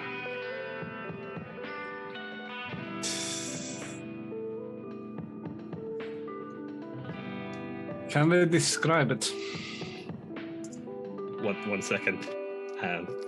Put the microphone towards open. Put it on speaker. Put it on speaker. And Zobin, well, you put it on speaker. Are you telling Zobin to describe it? Yes. And describe your item. Embryo canisters are pretty generic in their shape and design, but Zobin goes on to basically detail the accents and sort of like it's got a insignia that is essentially their house or family insignia. Green accents, which is just carved into the metal casing. I've just realized that we have people in chat who might not actually know what an embryo canister is. So just going to break character for a moment. So one of the races of Starfinder is a Shirin, who they have a interesting so like breeding scheme where once the child is conceived, they transfer them into a canister whereby they can experience telepathically the world. And these are entrusted to host Shirin to give the embryo some sensations and some life skills before they're even born. And this embryo canister basically contains an unborn Shirin held in a suspense embiotic liquid. And it's not uncommon for the Shirin to essentially take them on adventures and all kinds of different experiences before they're even born. These canisters are very hard wearing, and the embryo is generally safe, but it is something that can be taken off a person should they be captured. Essentially, it's their offspring in a can. And the hobgoblins have Zobins. I think it's usually carried by, because the Shirins have 3 sexes. I think the embryo is usually carried by the neutrals, the neuter sex. The host, is it called? Mm-hmm. Yes, which is why I've been They, pretty them much pronouns. exclusive. Yeah, they, them pronouns of Zobin. Well, shit. Certainly a complication. Zobin, why don't you explain to our friend here, Mr. Vogue, what would you do to someone that sort of failed you, you know, and maybe lost your container or got it damaged or just didn't get it to you in general? You know, you'd be quite cross, wouldn't you? I could imagine. I mean, I wouldn't want to put it in jeopardy at all. Just give us a 3-word summary of what you might do to at someone if they failed you. You know, it's apologize for inconvenience.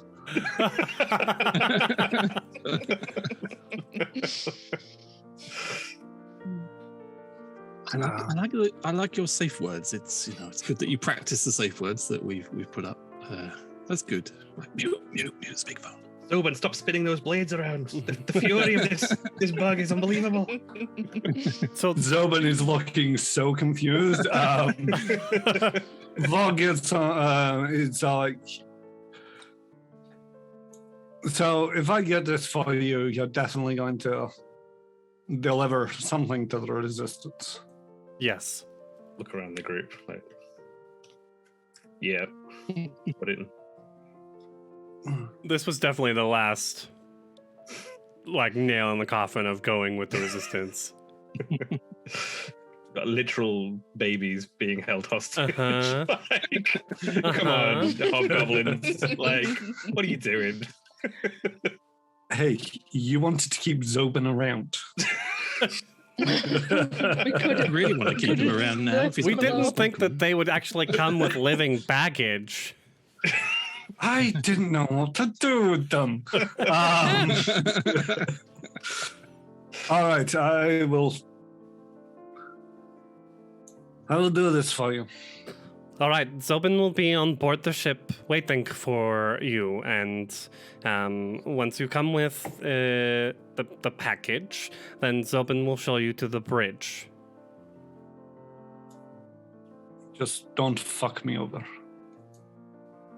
Bring the package, raid the OS while we're on our way, once you've got it, and we'll make the left turn as agreed.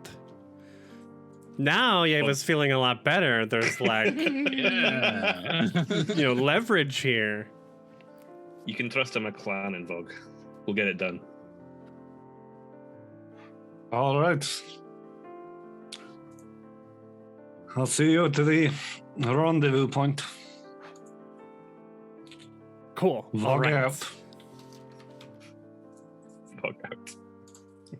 Well, Zobin, You you. can say you fogged out. Phone him back, suggest it. So What else is Zobin, in that storage room? Sorry. Zobin, I was going to say, you have your instructions for the morning. Then we are going to leave. We'll be on the trucks, and then you'll be here waiting for Vogue, Mine Brewer. He will look like a hobgoblin at first, but will reveal himself to be dwarf. You understand? Yes. He'll give you your child back. At which point you escort him to bridge, and he will fly the ship and you back to us. Okay. You'll know the right hobgoblin to trust because he'll have this symbol on his chest. And I'll I draw mean, the. I'll the- hope he'll have the canister on him. That too, yeah. I'm assuming he's not going to be walking around with it, carrying it willy nilly across the yards.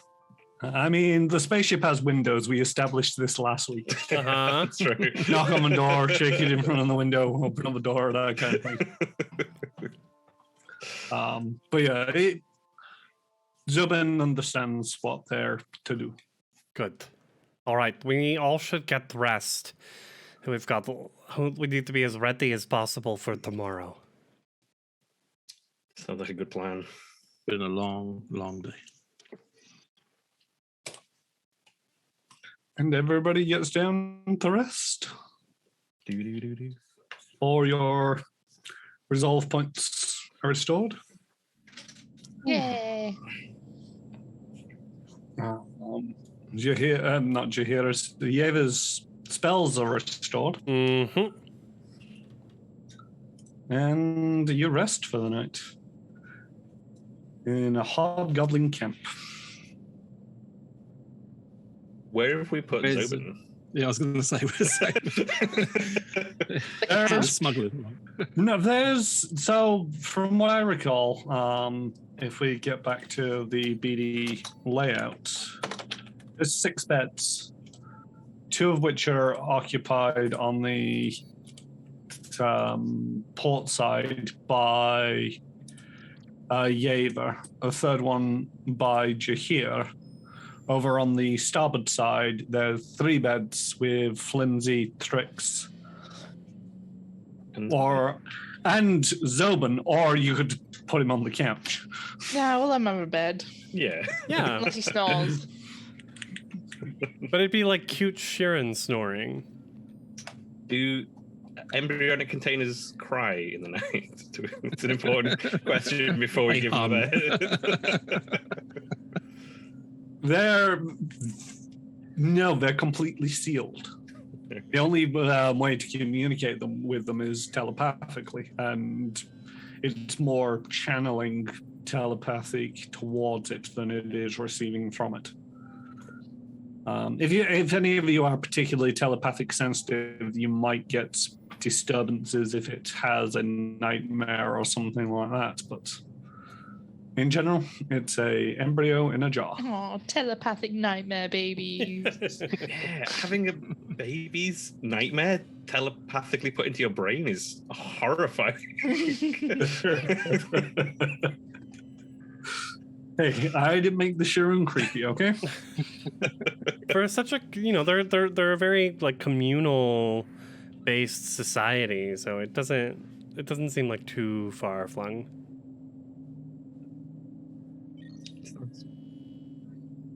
Weird, but nice.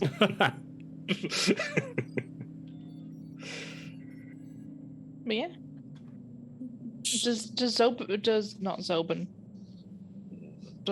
Vog come during the night, or does he?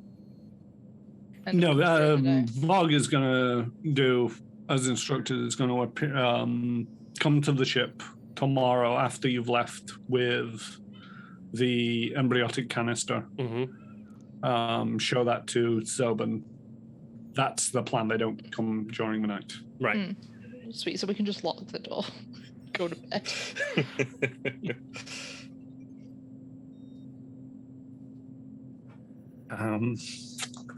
All right. So, are you ready for the AM? I think so.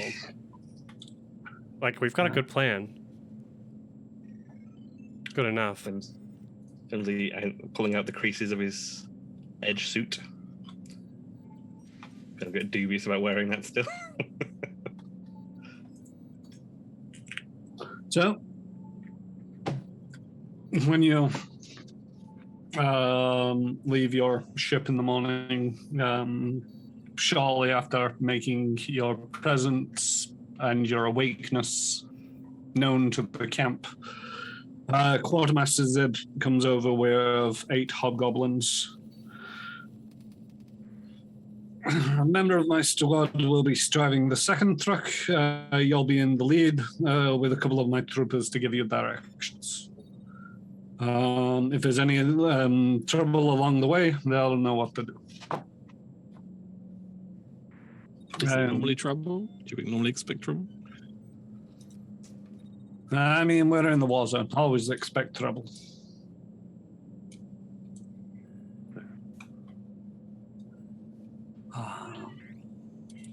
And she sort of like gestures over towards the truck.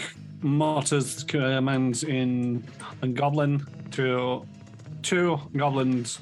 One climbs in the cab of the first truck.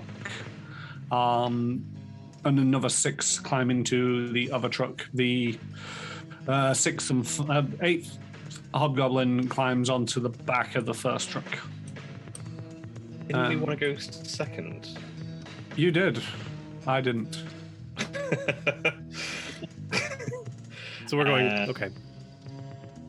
I could see if I could have a little trouble starting the engine. Maybe if they can pull in front of us, we'll drive on.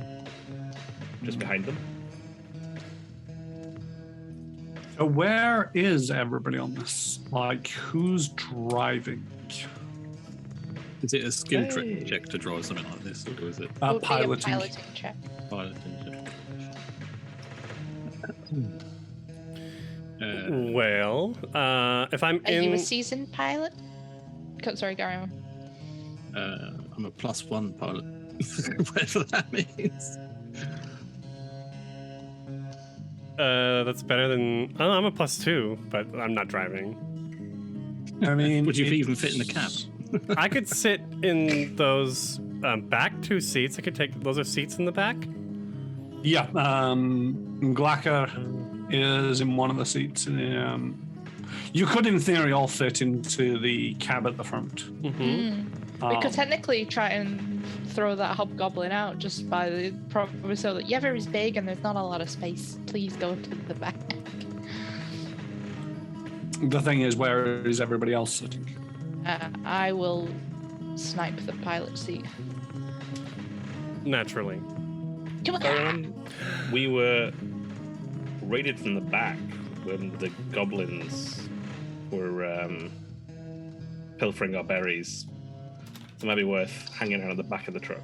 But I did want to try and do something engineering to try and do a false start to try and get us behind once the truck started moving, maybe do a little bit of a stall. Oh, I can stall it. Okay. Yeah. Try and take a.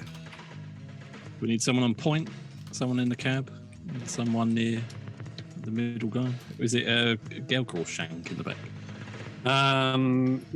Galka is in the cab. Shank is on the flatbed. Oh, I can't fit in there. I'm way too big. The Trix pushed against the window without a drop.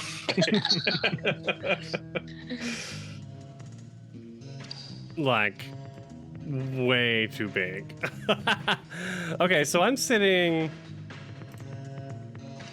on these crates back here, essentially. Yep. Leaned up against the back of the cab of the truck.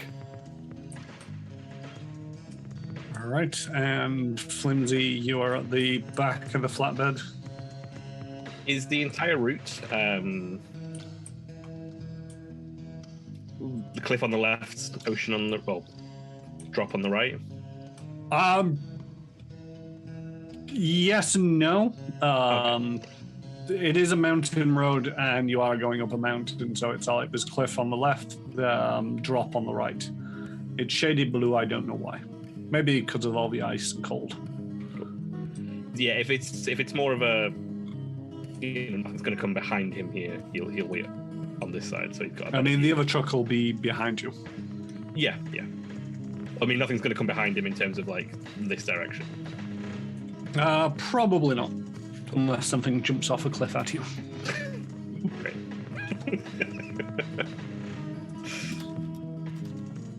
Right. So, it's a couple of hours drive to the armory. What are you all doing on the drive? Well, initially, I'm going to intentionally stall the vehicle and advise that maybe the other guy should go first while I get it back up and running again. Make me a bluff check. I'm just going to wave them around from the back of the truck. Oh, that's only a 30. Only. So low. Yeah, they just they're Flimsy. You can see them in the truck behind you. They're just laughing and just sitting there with their arms crossed, waiting for you to get going. I shout at them go around. We're gonna be a minute. They're not for having it. It's they're under orders to follow you guys out. Well, might be more problematic than we hoped. Oh, it's a manual. There we go.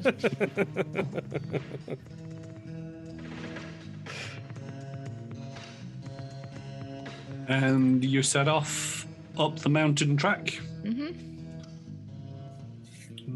I'm gonna keep my helmet on. It's cold out here. But also easier to radio each other with. Shout. It's a very good shout.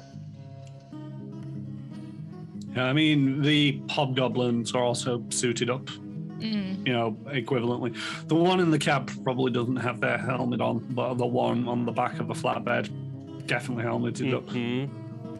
I hope Jahir is as uncomfortably close to that hobgoblin in actuality as he does look on the map. He's got two arms around her. Yeah, let's just put a little bit of space between you two. It's a completely empty cabin and just set up right next to the. Naturally. If we've got a bit of time, could I assess whether Galka has, using my military knowledge, got any sort of, like, if I was to surprise attack her, is there a point where I'd know to aim for, or a weakness in her armor, or? Make me a culture check. And our soldier profession. Do you have a profession? You do not have a profession. Make me a culture check. -1, so this is going to go bad. 4.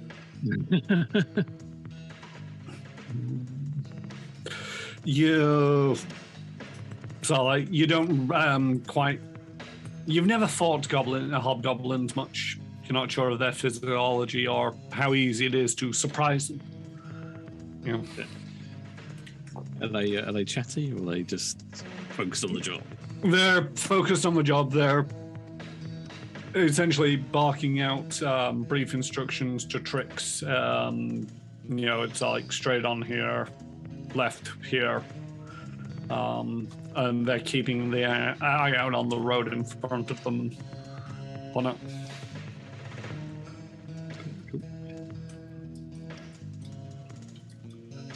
So how long is this journey going to take roughly? A few hours? Couple of hours. Couple of hours.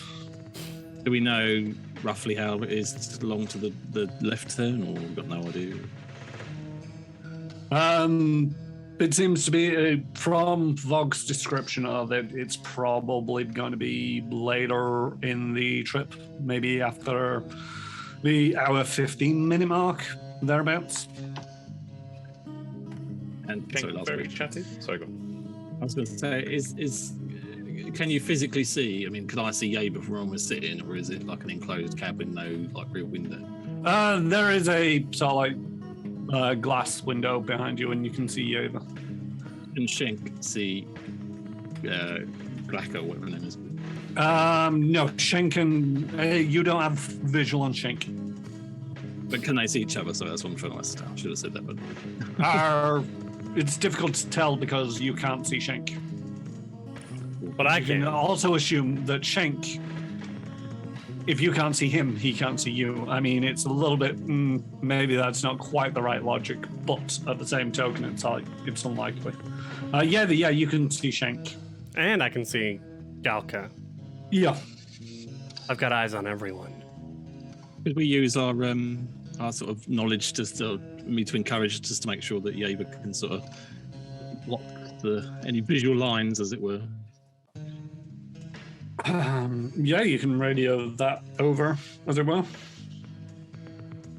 So she's like making sure that if something happens, if Gail something happens to it, then Shank won't maybe notice. Or... Yeah, I think Flimsy and I will be dealing with Shank when it comes to it. Maybe start chatting to Shank. They're very talkable. See if we can get them distracted, maybe. Make me a bluff or diplomacy. I will go with diplomacy. It's a 13 with a 2 on the dice. Yeah, they're not very talkative. They're rather dismissive of, you're just like, oh, it's a bit nippy out here, and they start like just grunt, and it's like, ugh. This is literally what I was going to say to him. It's cold out here. Cold out here, didn't it? Me and Trix have got the stereo on. We've got the poppets out. Yeah. Heating on. Yeva's not saying anything. She's sitting there, leaned up against the back of the cab, arms crossed, with grim determination on her face. I'm making a show of sipping from like a water canteen frequently. All right. Trix, you have to remind me. What were those things we ate in space? They're like yellow, and Yeah, would it be a time? Would it be a good time for one of those yellow things? I mean, there's always time for a banana when, you know how no. the others don't like you eating very much, so they can't see you, so I do. I won't tell. Gal, do you like bananas? And at that point, I will attack them with my glove. Oh my god. All right. Attack them. Make a attack roll. Oh god. I've completely forgotten how to do it. That's good. Actions, that's it. That is a 21. That will hit. I'm aiming to sort of knock them out. I did think about shoving them off the cliff, but then... If you want to knock be them blocked. out, you need to declare that before you roll as a non-lethal. By the I way. thought the door might be locked, so we go with just trying to incapacitate them, as it were. Well, you didn't say non-lethal, so that would be a hit. Yeah. If you want to declare it non-lethal, I can reassess as to whether that's a hit or not. Jahir's not bothered if there's blood, so Oh, as long as the job's done. Yep. All right, roll your damage. That is a 6. All right, and I do believe it is Do time. I get to do? Do I get to do cleave with that? No. No. Cleave to target different Only people. against tricks. Right. Yeah, please don't. You could clean into tricks, but that's your only option. It is time It's to just roll screaming banana. some initiatives. As Yeva, Trix, and Flimsy, you all hear banana. Oh god. Resistance. What's Yeva's reaction? Sorry, guys. She's getting ready to stand up. We're in front of the other truck, right? We are. Yeah. Yes. Okay, just keeping that in my mind. The resistance must have taken their fake shot and triggered it all. Let's go. Was that what was meant to happen?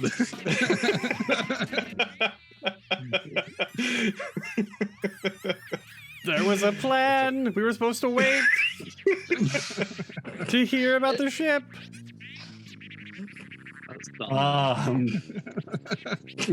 Galaka, it is their turn. That's one of my people. So let's first of all, let's have some hobgoblin imagery just in case people want to remind you what you're fighting against. Little flatheads.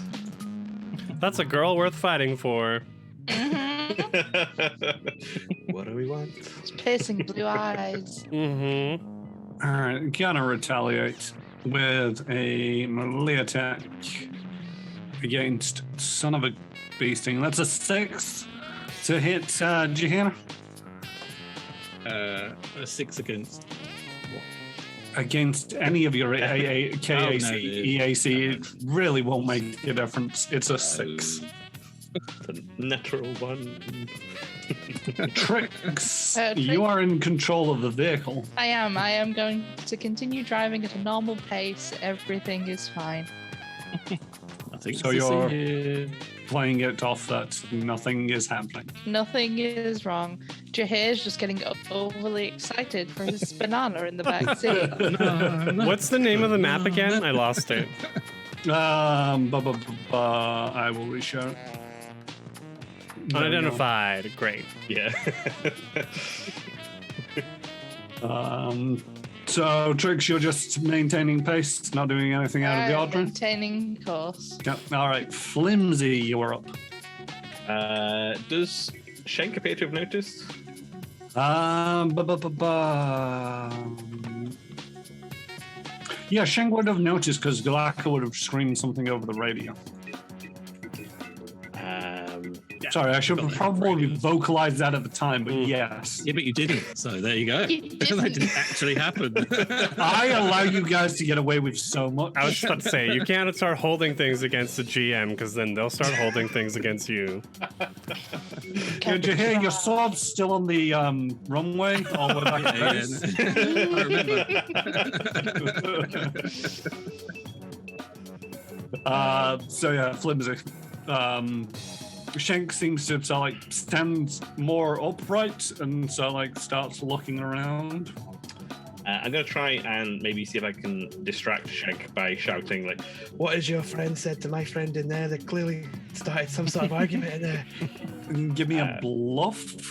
You do Oh, not get a flimsy. diplomacy on that. You sure? Yes, I'm Come sure. on, flimsy. It's a 13 on the dice. 13 altogether, sorry. I don't know, but if they don't stop it anytime soon, I'm going to open fire. All right. I'll keep an eye out. And then how? I don't know if this is at my discretion. I'm guessing it's the GM's discretion. How noticeable is my target lock from my eye? I'm going to say that it's not very noticeable because it's literally just a hood over your eye. You could be, Cool. If you imagine Google Glass, but without the glass, maybe. I will target Shank with my targeting. I keep forgetting the name of this ability. I know which one you mean. Is that you done for the round? That is me done, I believe. Okay, Jahir. I'm going to try and hit them again really hard with my fist. All right. My glove, so. Here's your apology. Oh no. Oh no! 9. 9 to hit. That unfortunately doesn't hit this time. Against Galak. Awkward fight in the back of this truck. Is there anything you want to do with your move action? Actually, there's somebody in the space, is it? Oh, could I grapple? Is that counted as a move? That's a standard action. Oh, right. So I couldn't try and get their radio or anything like that. I guess it's built into their helmet. Yeah, it's wired into their armor. I just rip the helmet off. I guess I can't get any closer to her. No.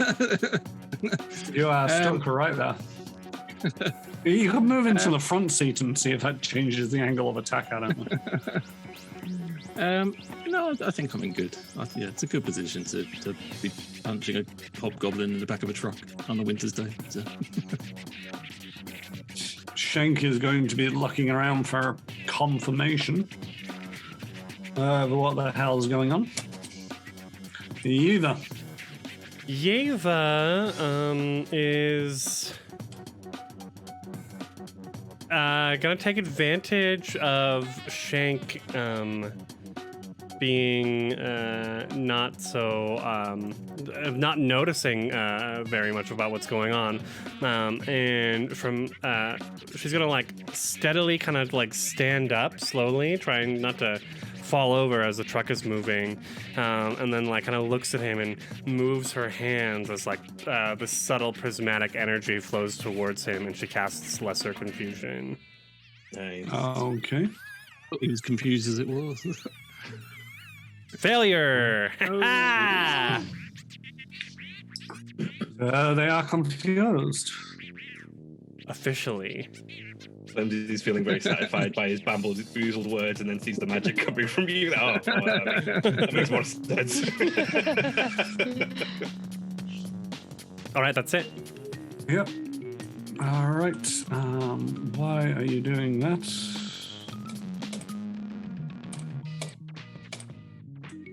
Round 2, Galaka is going to shout some more over the radio.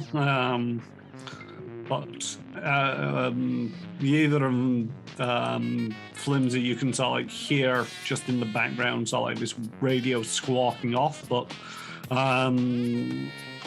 Shank is just dazed. Galaka slashes out with the whip at Jahir for a 14 to hit. KAC? KAC is 14. So that is a hit, and you will take 7 points of non-lethal damage. Okay. Apparently, part of me wants to know how you use a whip in a small space, but I don't want to push my GM luck. Simple, they throw it, they catch it with their other hand, and then they just use like a makeshift rock. It's not actually a whip, it's a tack lash. I'm trying to remember the description of these things. Probably more like a crop. Tactical lash or tack lash is commonly called as a length of nylon cord reinforced with carbon fibers. Tack lashes are originally used by military organizations as a form of crowd control. When a numbing tack lash connects, it also deals electricity damage, but this isn't a numbing. It's a shorter crop. It doesn't actually have the reach of a whip. I was hoping that being in a personal space, it might kind of counteract that. But Yeah, no such luck. I mean, literally, as Trix would say, it would change it from that to trying to just garrote you with it. fair enough. Like a whip baton, which is quite bizarre. Trix. Ideas. Trix is going to maintain course. Make me a piloting check. My skills tab is somewhere. There it is. Yeah. That's a 22. Okay. As always, with Trix in command of the vehicle does exactly what Trix wants it to. Flimsy. I need to try and keep this guy distracted as much as possible. Flimsy's going to point off towards the distance, maybe, and be like, "Look at that! Is it rebels? Are they coming?" And kind of just point to convince Schneck to kind of like. I mean, the Schneck's got a dazed look on their eyes. Oh yeah, that's true. Actually. Shank, he's confused. Oh yeah. Now is a moment where if you wanted to pull off something nefarious, they might not notice. Yeah, it might have to be. I'm gonna look at Yiva. Yiva, are we getting rid of this guy? She's totally reaching for her laser pistol. Cool. Okay. Yeah. Then. Pushing off the truck. Flimsy is going to take pull out his skip shot pistol and take a shot at All right. Shunk. He has partial cover. Got +1, so hopefully that'll do the trick. Mm-hmm. Partial covers Peekove. Yep. A little Peekove. Well, Peekove with the box and take a shot. I've not got him targeted, sorry. It's a 17 to hit. A 17 will hit. Sweet. For 1 point of damage. Yay. Hey, take 1 point of damage. Jahir, you're up. So could I potentially use my sword in this environment? Yep. Yeah, okay. I was just using my fist because I thought there would be, I don't want to ruin the leather of the truck. Plus swinging a massive sword around. But yeah, we shall go for that. I mean, the front of this truck is absolutely massive. It's 15 feet by 10 feet. Right. Cool. That's a 24 then. 24, yeah, that'll do it. That is a 7. All right. Galakar is looking fairly wounded as you saw like come in with an overarching slash and they saw like try to duck out of the way, but they crash into the cushions and you just wrenched it into their collarbone. We're going for this banana, so we're trying to get the head off. Mm-hmm. Please don't ruin the upholstery. Shank is confused. I have a table for this. Let's see if it's super effective. Please. Attack nearest creature. Hello. Hello. I was hoping it would hurt itself in its confusion. Yeah. Or at least do nothing. Yeah. As Flimsy also have partial cover? Flimsy does have a partial cover. I forgot to click the button, so 21 to hit. Not enough, yeah. Still a hit. All right. Ooh. Yep. As laser shot just comes out. He's still got a dazed look on his eyes, but he just raises his laser rifle pointed at you and pulls the trigger, and it burns a hole in your shoulder. Yikes. Eva. Yeva's got him confused, so I think she just draws her laser pistol and takes a shot. P cover. Attack. Yeah. Hey, that's a dirty 20. Nice. Okay. For 2 points of fire damage. All right.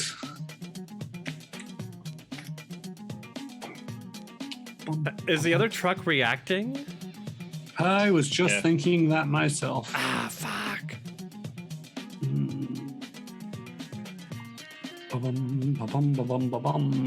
Perception is wisdom?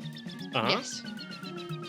Oh, wait, no, I do actually have a perception skill. There it is. Okay.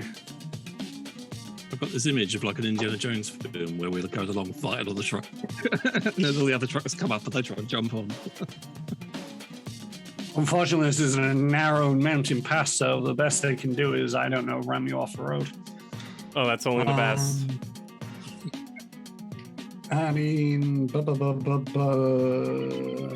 sure it tells me somewhere. Quickly surrender. And off they go.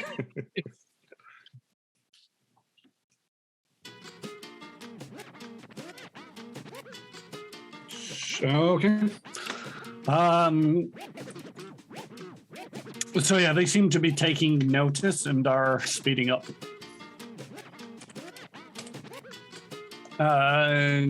Galaka? Oh, that's me. God damn it. Nice surrender. Yeah, no, Galaka doesn't surrender. They're gonna basically... They're just gonna try and hit you here again. It's kind of awkward because it's like, I want to move over to Trix, but your here is in the way. 12 to hit. No. Trix isn't a threat. It's just driving to the armory. Yeah, well, Trix should also pull over and get this animal under control. Your friends are speeding up. If I stop, they're just going to ram into the back of me. Trix, what are you doing? If I look out the back, the window, the side window, I The can see wing mirror. The wing mirror. You can tell I don't drive.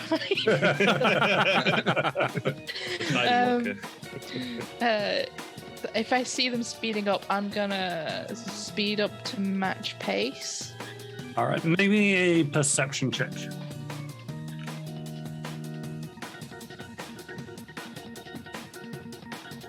Ooh, that's a 13. It's my lucky number today, apparently.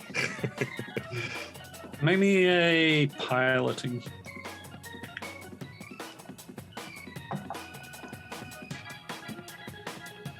It's 17.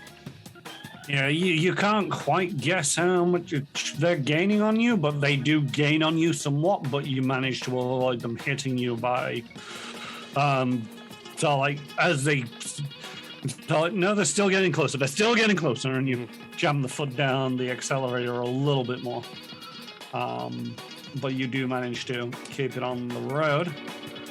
Flimsy. Looking at the side of the road as we're driving along, how rough do the cliff edges look? So like a shot might loose some rubble. You get the feeling that might work, although a single shot isn't likely to do it. You're going to need something that like scorches out an area, or a grenade would do it. A lantern. No, I've got nothing along those lines. But he will communicate on the comms, like, has anybody I'd got just anything? like to remind you that you're on a on a truck full of Full of weapons. weapons. You know what? I did not even twig that. Just thinking of berries.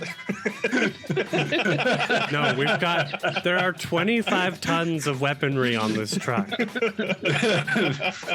Yeah, if you just loaded the grenades on this, I think Trix worked it out earlier as to how much. If this half of the shipment was just grenades, that would be 62,500 grenades. If it's an even To lose a split. box. Double that D6 damage, is that right? Can But Flimsy, retrieving a grenade out of one of the boxes is going to be a full action. Yep. It's so if can you do it. right here. He needs to get this other truck off our tail. Alrighty, Jahir. I'm going to go swing with the sword again. Is a 17 That will hit. Yes. and a 7. And Galakar is dying in the cab. All right. Is there anything else you would like to do? Out of character, can they stabilize and things like that like we can? Or No. no, right, okay, so she's down and out. No, she's down, she's out. It's, probably not going to be a problem. Okay, I mean, if you were thinking of being vindictive, you could scooch across, open the door, kick them out, that kind of thing. no, I'm just gonna hop into the front seat and start eating some poppets, I think. All right. I fist bump Jahir as he moves.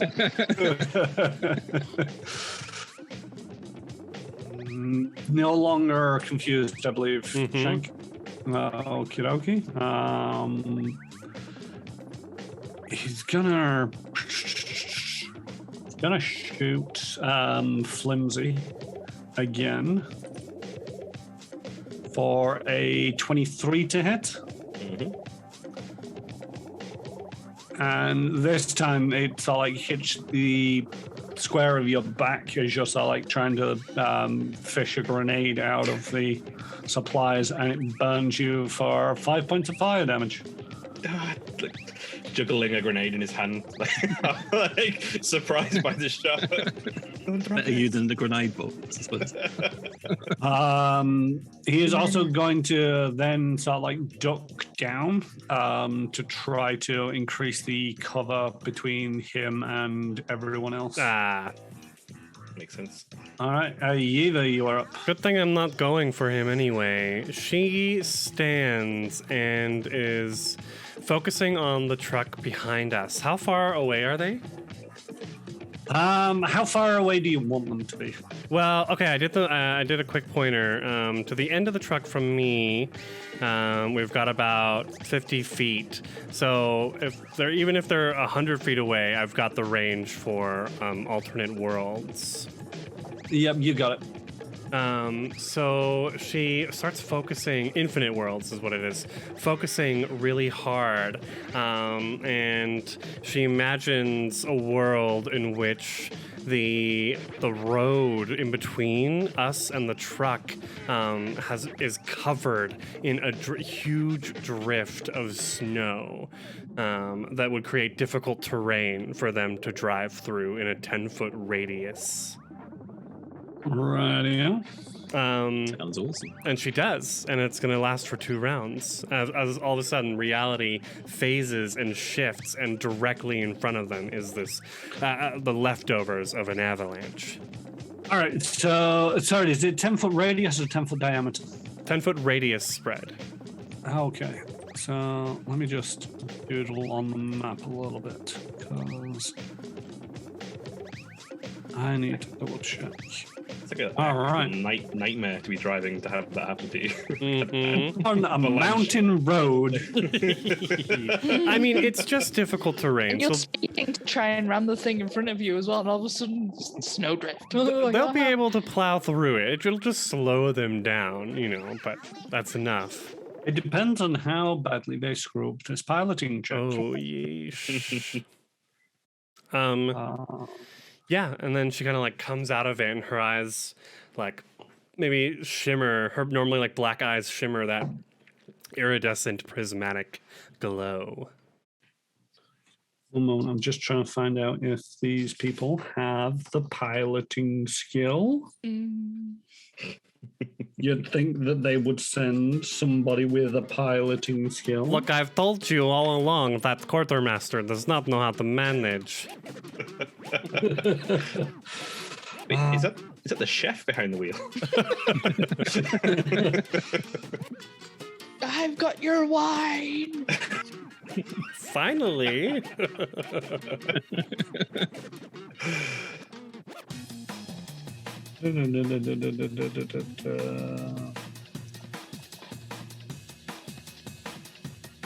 Seriously, it doesn't ever tell me what kind of piloting bonus they have. It's a 0. So, what's piloting? Dex. Dexterity. Dex. Oh, okay. Which they are kind of good at.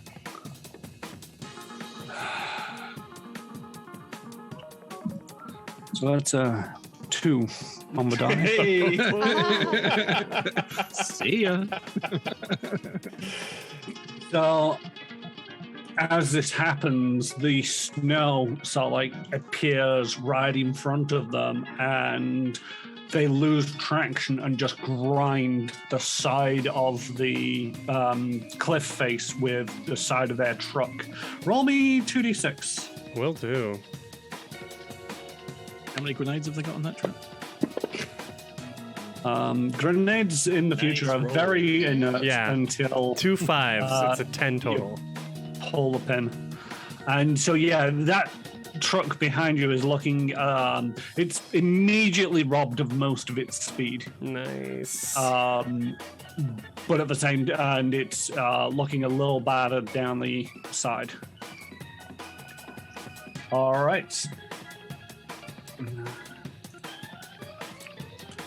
Trix, you are up. Yeah, I'm gonna gain a little speed on them, regardless, and then kind of keep pace. Okay. Maybe a piloting check. Whatcha? 21. Should stop bothering to ask about those. Flimsy, you are up.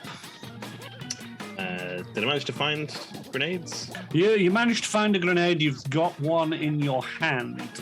But the thing is, the truck behind you is you've left it in the dirt a bit. You could still probably make the throw, but it's suddenly more difficult if you wanted it to drop on the truck. It was more about blocking the passage. But it seemed like it was going to continue. You can only try to block the passage. I can't tell you for sure what's going to happen.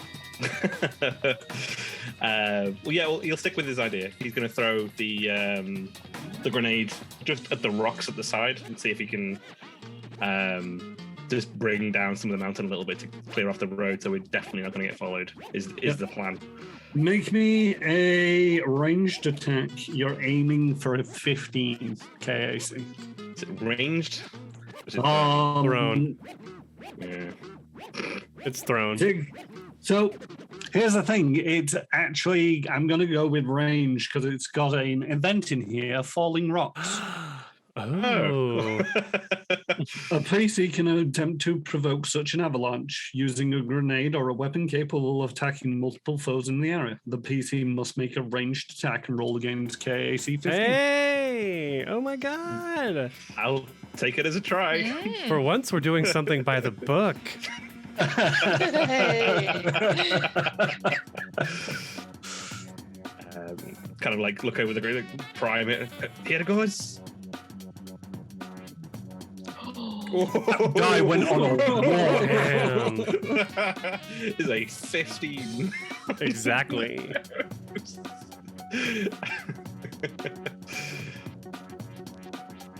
All right. And we shall see what happens when... Before you go, I turn to Shank and say, listen, your friends, they're not catching up with you. You can leave now and, make your own way back. It's not going to end well for you if you stay on here. The quartermaster would have my hide if I didn't at least try and put up a good fight. I can give you a bruise, make you look good. I could bring it to your head and make it look better. Is it a move action to drop to the floor? Yeah, it's going to be a move action to squat down. Yeah. Has he got any left, or has he done all of his things? Who? Flimsy. No, you've thrown a grenade. Standard action. Cool. Okay, yeah. Yes, then Flimsy will duck down then in that case, because he's just thrown his only weapon. Yep. Well, you still have your pistol in hand. Oh yeah, that's true. Yeah. You need But to you grab can't one of these shoot it this long round. arms. Yeah. Jahir. As I'm quite adept at moving over rough terrain with no issues, could I get to young Shank here? Yeah, we're looking at an acrobatics to try and get out the door and around into the back of the truck. Can Jahir do a Leon style move through the window? Oh, you mean the plate window between you and the back of the truck? I just want to try and get to him, and obviously I don't. I've got the skill where I don't suffer penalties from rough terrain. Nice. Rough terrain is basically when you're walking across, broken terrain. Jumping or getting out of the truck and going to the back of it is going to be more than difficult terrain. It's just another day for Jahir. Yeah, we go for it. So do I have to roll first or try and move first? You tell me where you're trying to get to. And then you will roll, and I will tell you the consequences of your actions. I'm trying to get to the box just behind the. All right, are you going through the window, or are you going out the side? I would go through the window, but I wasn't sure whether it was big enough for me or small enough. This is a military vehicle designed to take a shooting. It might be. You could probably squeeze through if you could get rid of the window, but that is reinforced bulletproof glass. I mean, how bad is your acrobatics? I got. I'm quite good at it actually. I got +3 to.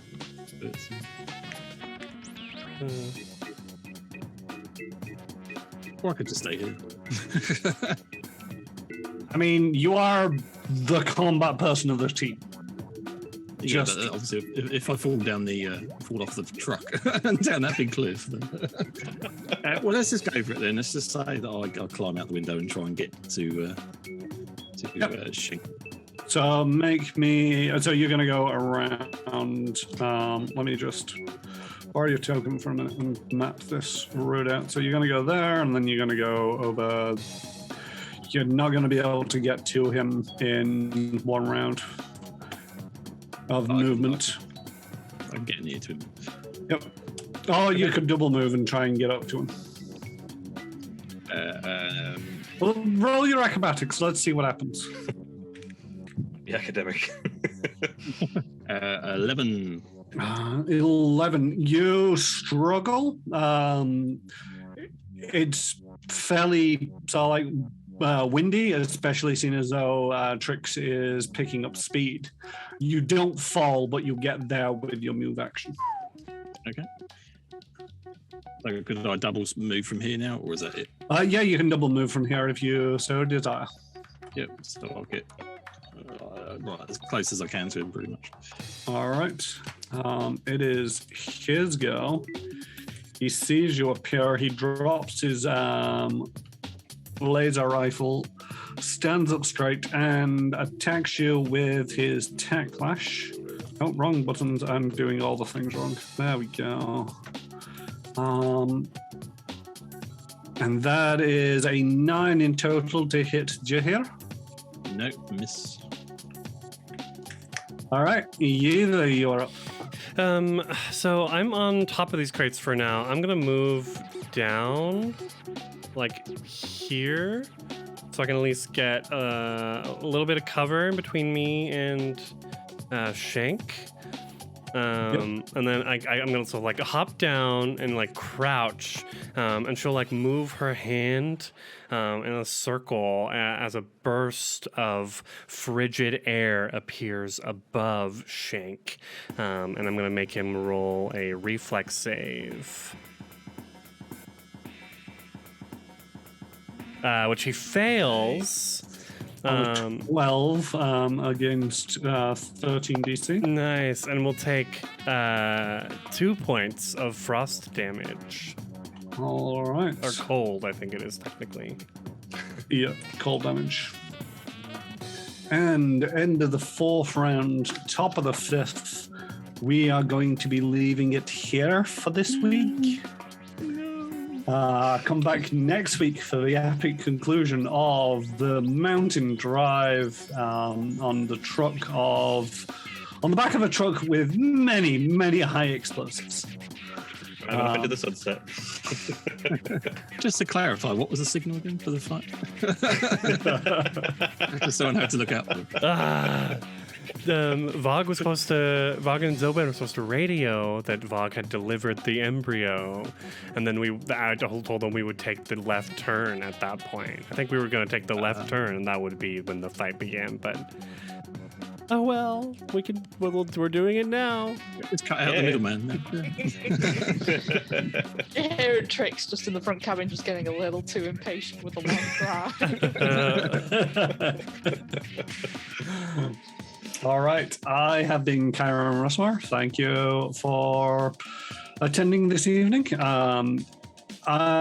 We will be back next Monday at 7:30 p.m. GMT here on Manapot Studios for the conclusion of this fight and the betrayal of Edgecore, the Golden League, and the Gideon Authority. So we'll get to see how that turns out. You can usually find me, you can also find me on my own Twitch channel, Tuesdays, Thursdays, and Fridays, playing a variety of games. XCOM 2, Hitman 3, Resident Evil 4 are in my current rotation. If you want to go over to my channel for the scheduling of that. And yeah, I hope to see you all around. Flimsy. I'm JStation64, been playing Flimsy the Dwarf. You can find me here next week with the other saviors of the resistance against the horrible Gideon Authority. You can find me on my stream on Twitch, on my channel on Twitch, playing No Man's Sky on Thursday evenings at 9 p.m. and Red Dead Redemption 2, 9:30 a.m. Trying to be a bad guy. And also sometimes on Chiron's stream on Fridays. Fridays 9 p.m. Being helpful and supportive as he plays Resident Evil 4. All right, Yeva. Hi everyone, I am Krifu Bernal. I'm a captain and producer here at Manapot Studios. You can find me everywhere online at Krifu Bernal. But if you enjoyed today's stream, join our Discord where you can talk about the game and all of our other awesome streams that are happening. For instance, this Saturday we are premiering our first Manapot EU happy hour, in which I'll be joined by Retro Ted and J Station for a fun little adventure called The Curse of Salt Ash Mine.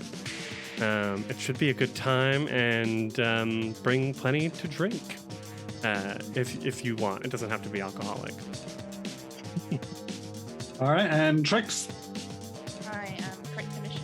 When I'm not sticking it to the man, I am drawing art on various social media platforms under the same tag. All right, and Jihir. I am Retro Ted, and when I'm not completely forgetting people's plans, I don't make plans, so I don't stick to them. So I have my own channel, Retro Ted, which I stream on Thursdays and Sundays, and we are playing isometric RPGs at the moment, and also our fighting fantasy Curse of Salt Ash Mines on Saturday. So if you could join us for that would be awesome. All right. And again, thank you very much for joining us this evening. And we hope to see you next week. Krifu, are we raiding today? We are. We are raiding. So stick around for the raid and see you next time. Bye. Bye.